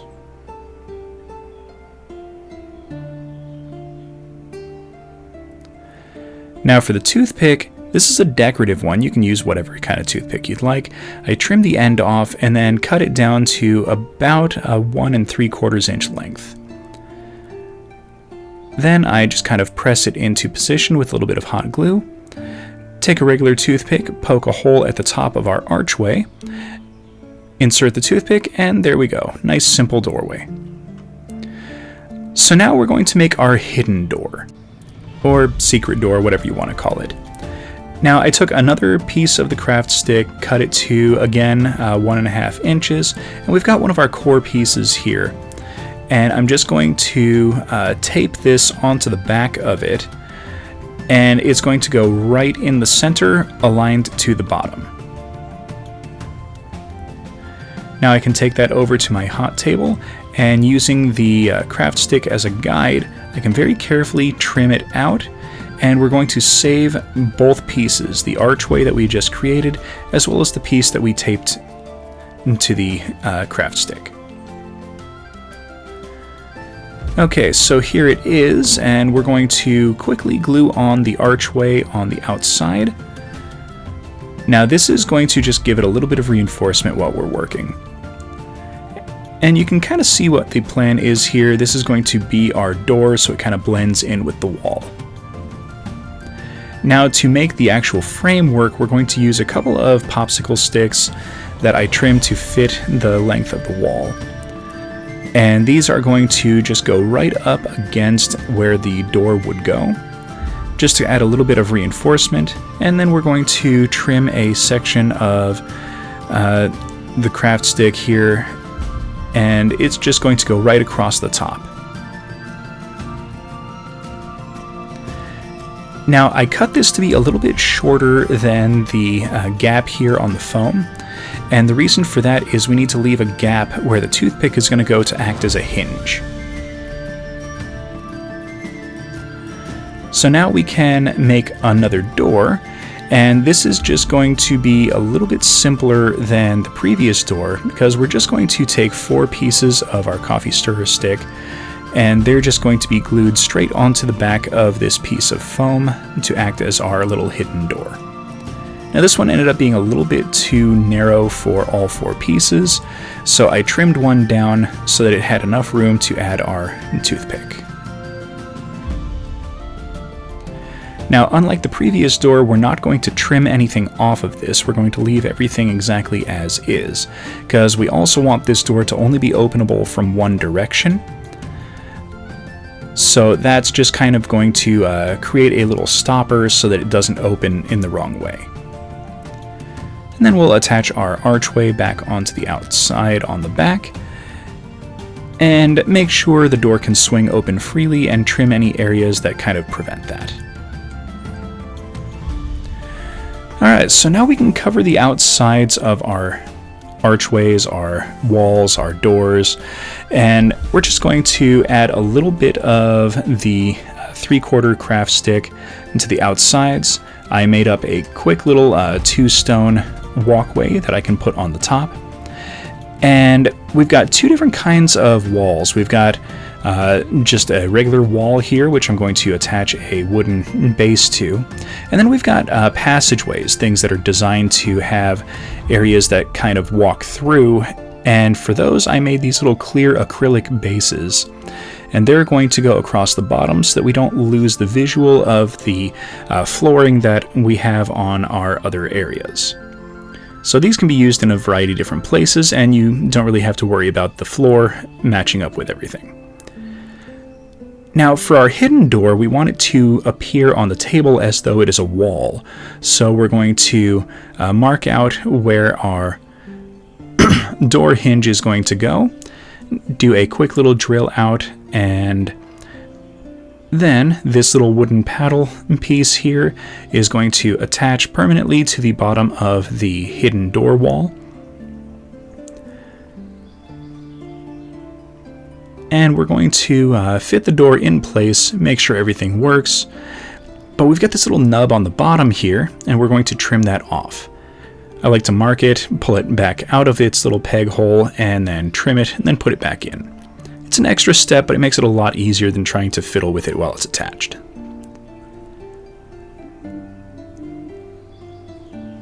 Alright, nice and simple. Okay, now that we've got everything assembled, it's time for painting. So after base coating everything in a nice coating of Mod Podge and black paint, I use a little bit of Artist Loft Gray to do an overbrushing of all the pieces. Now I'm not going to just do the stone, I'm going to cover everything, including the wood. Then I'm going to use a little bit of neutral gray to dry brush on some highlights.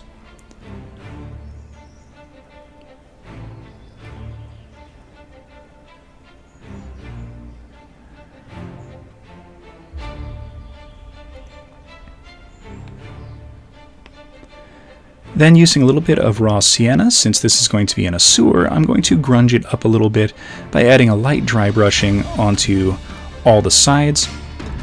And this is just going to add a nice little dirty and grimy effect. And then same as the floor for the tiles, I'm going to stipple it onto the top. Then using a little bit more neutral gray, I'm going to reacquire the highlights on the front and back. And this is just going to pick out the highlights and still maintain that little grungy effect. Now for all the pieces that have a wooden door, we're going to go over the wood with some raw umber to kind of cover up all of the black overcoat painting.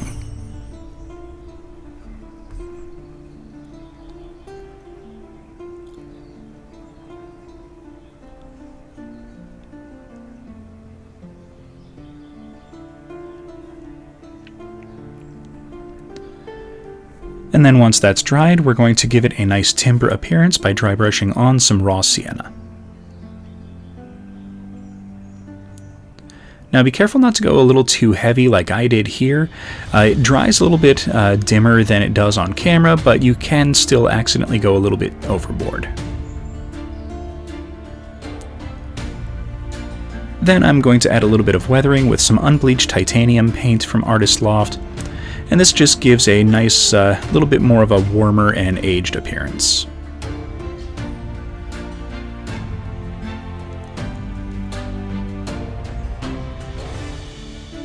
And now that everything is painted up, we can go ahead and attach our clear acrylic bases to the couple of pieces that are going to have a walkable area. So now we've got an archway with a nice clear base. And the same as we did with our hidden door, we can attach the door to the base and then take a little bit of hot glue and glue the framework around the door.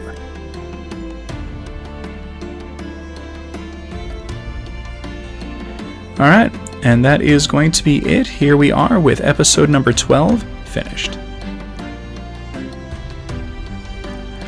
Alright, this was an interesting one. I have made doors before, but I haven't made functional doors like this in quite a while.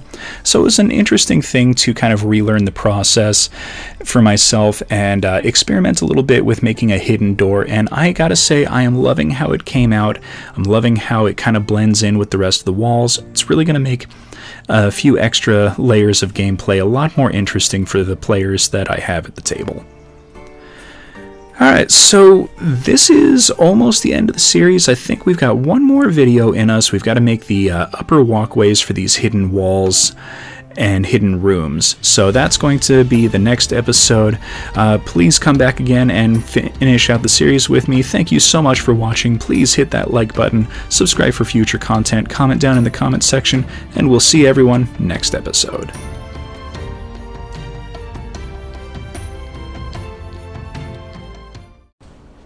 It's time to finish out our project series by adding in some removable tiles to the top of our hidden rooms and hallways.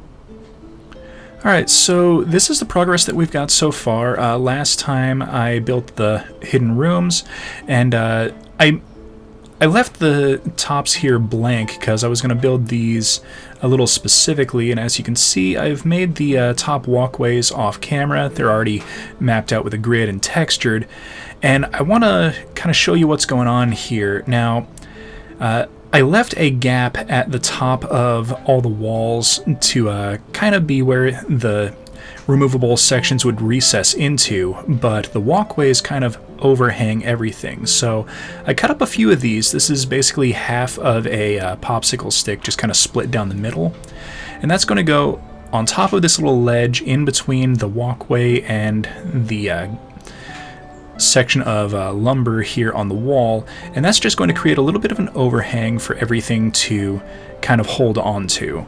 So we're going to start off by setting that up. Alright, so let's go ahead and get started making our little ledges. So I'm going to show you how I put these together. Basically, it's a whole lot of marking and cutting. Each one of these has to be essentially custom made. There aren't exactly any real way to pre-make any of these, since all of the measurements are just a hair bit off from each other. So it's set a piece in, mark it, trim it, and then do any extra trimming or marking as needed. Then, to hold everything together, I take a little bit of hot glue and just kind of tack the ends together like so. And once it's cooled down a little bit, I spread the glue around to kind of create a little bit more of an extra firm hold. Now, this isn't perfect, but once everything is glued into place, it won't really matter.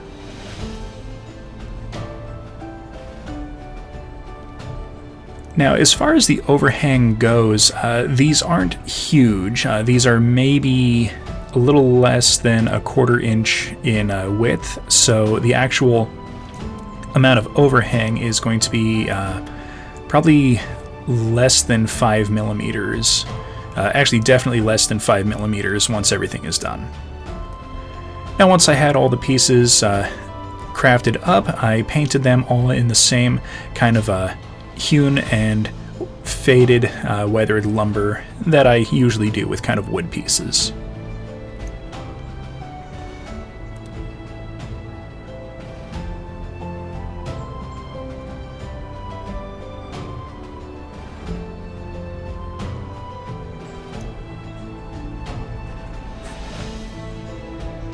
And once everything was painted and weathered up, it's time to glue everything into place.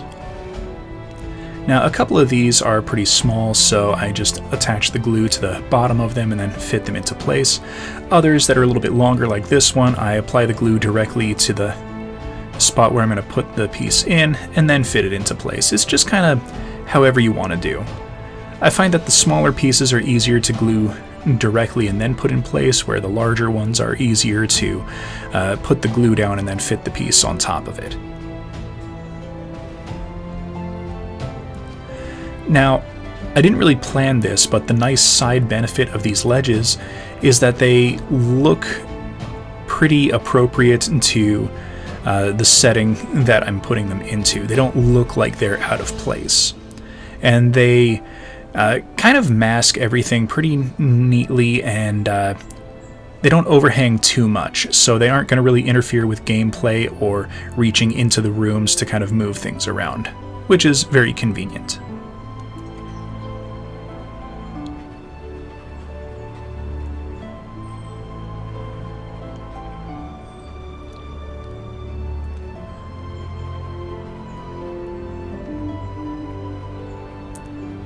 Alright, so that is the last one of the ledges for this tile. Now, the upper walkways I painted up off camera, and it's time to fix them into place. Now, while I'm doing this, I'm just going to kind of go over a couple ideas that I have for how to utilize these hidden rooms most effectively when I'm running a game or setting things up. Now, one thought I had was, if I'm setting up an encounter that's going to be inside of these hidden rooms, I can pre-set up things, add in furniture or even enemy models if they're short enough to kind of fit into the rooms. I can kind of preset things into place before the players even gather around the table. So that way it's not really okay, hold on a second everyone while I get this set up. It's already pre-set up. And as a extra benefit, most of the furniture terrain that I've been building in recent months are all small enough to fit inside these rooms and put the removable sections into place, so that was really convenient. Okay, and with all of that fixed into place, it's time to go ahead and make our removable floor sections. So I started off with a little bit of foam core, and I'm just going to make a couple of notches into it using the walls as kind of a guide to make sure everything is going to fit roughly into the area that I'm going to be using. Now when you're doing something like this, it's a better option to cut a little bit larger than you think you're going to need and then trim down. Otherwise, if you go the exact size and then have to trim away a little bit, now it's much smaller and it might not fit, it might come loose, that kind of thing. So I'm aiming for a hair bit larger than the wall sections are going to support, and then I will kind of trim down as needed.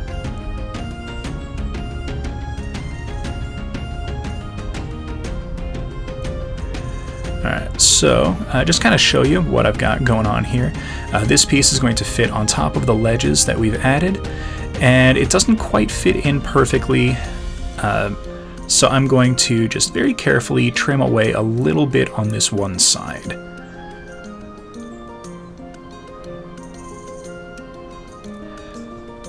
Now, always be careful when you're doing something like this that you don't catch your fingers. But yeah, it fits in nicely now, and I just have to mark it in some way on the bottom so that I always know that the orientation needs to be the same. So here are the 3 pieces for this tile that are going to be removable. We've got our 2 rooms and a hallway. This way I can reveal things as needed when the party comes in. We just have to add a little bit of reinforcement to the bottom of these so that models can stand on top of them if they're in the upper area without the pieces becoming warped or getting damaged. But this will allow me to remove the hallway as the party walks into the area, and then remove the rooms as they discover them.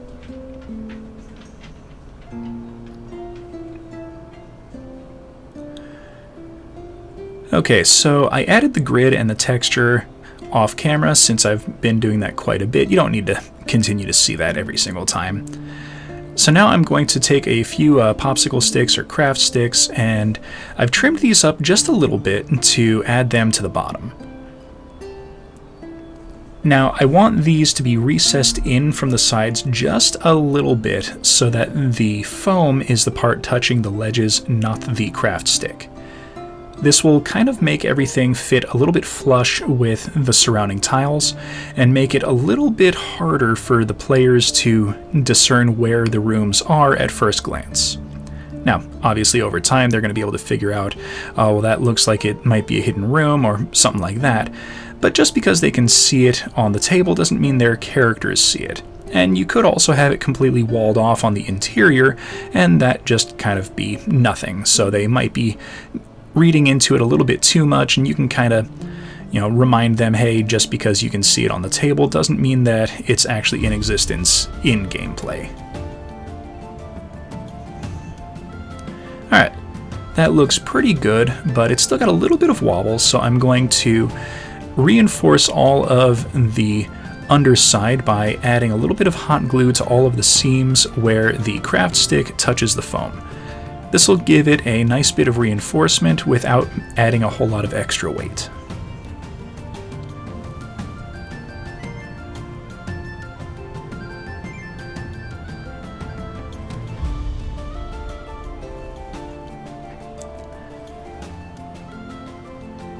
Alright, that looks a lot better, and it's pretty sturdy, pretty stable. So I think now it's time to do the others off camera, and then we can go ahead and get painting.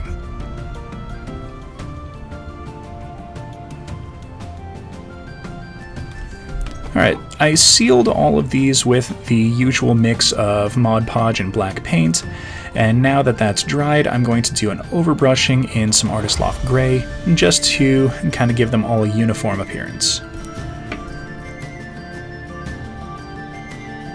Now, because these are going to be recessed into other areas, I'm not really going to worry about painting up the side edges of these, just the top face.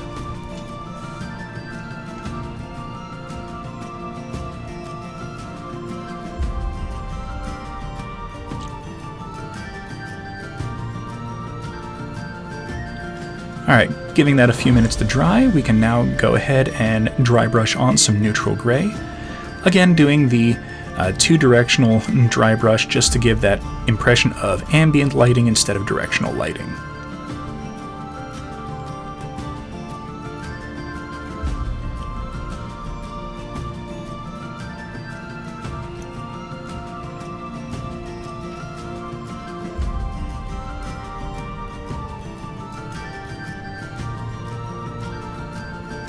And then to match the rest of the tiles, I stipple on some raw sienna to add that sewer, grimy, grungy appearance.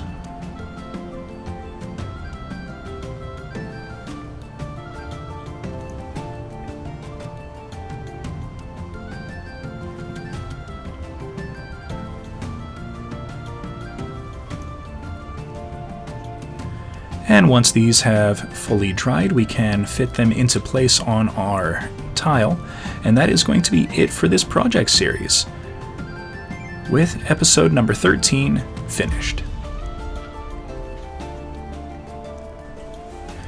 Alright, so here is our finished tile. We can go ahead and add in some doorways and some arches to kind of signify where our entrances are. This is pretty quick to set up as well, as long as you don't really catch the sides of everything, like I did a couple times when I was putting this together. But as you can see, once all the pieces are fitted into place, it's not super easy to tell where the walkways or the doors are, so it really kind of helps to blend everything in, and I'm really liking how this came out. Models can walk across the top without really flexing anything, and it all fits in nice and flush. And now I have set up the rooms into a preset scenario. So we've got the removable hallway with a couple of ghosts in it. Off to one side, the smaller room is revealed to be a small little bunk bed barracks, and the large room is revealed to be a ghost-infested library. Alright, and that is the end of the project series. It has been an interesting setup and an interesting time crafting all of these together, but I'm really loving the end result, and I can't wait to use these as a modular setup for future games.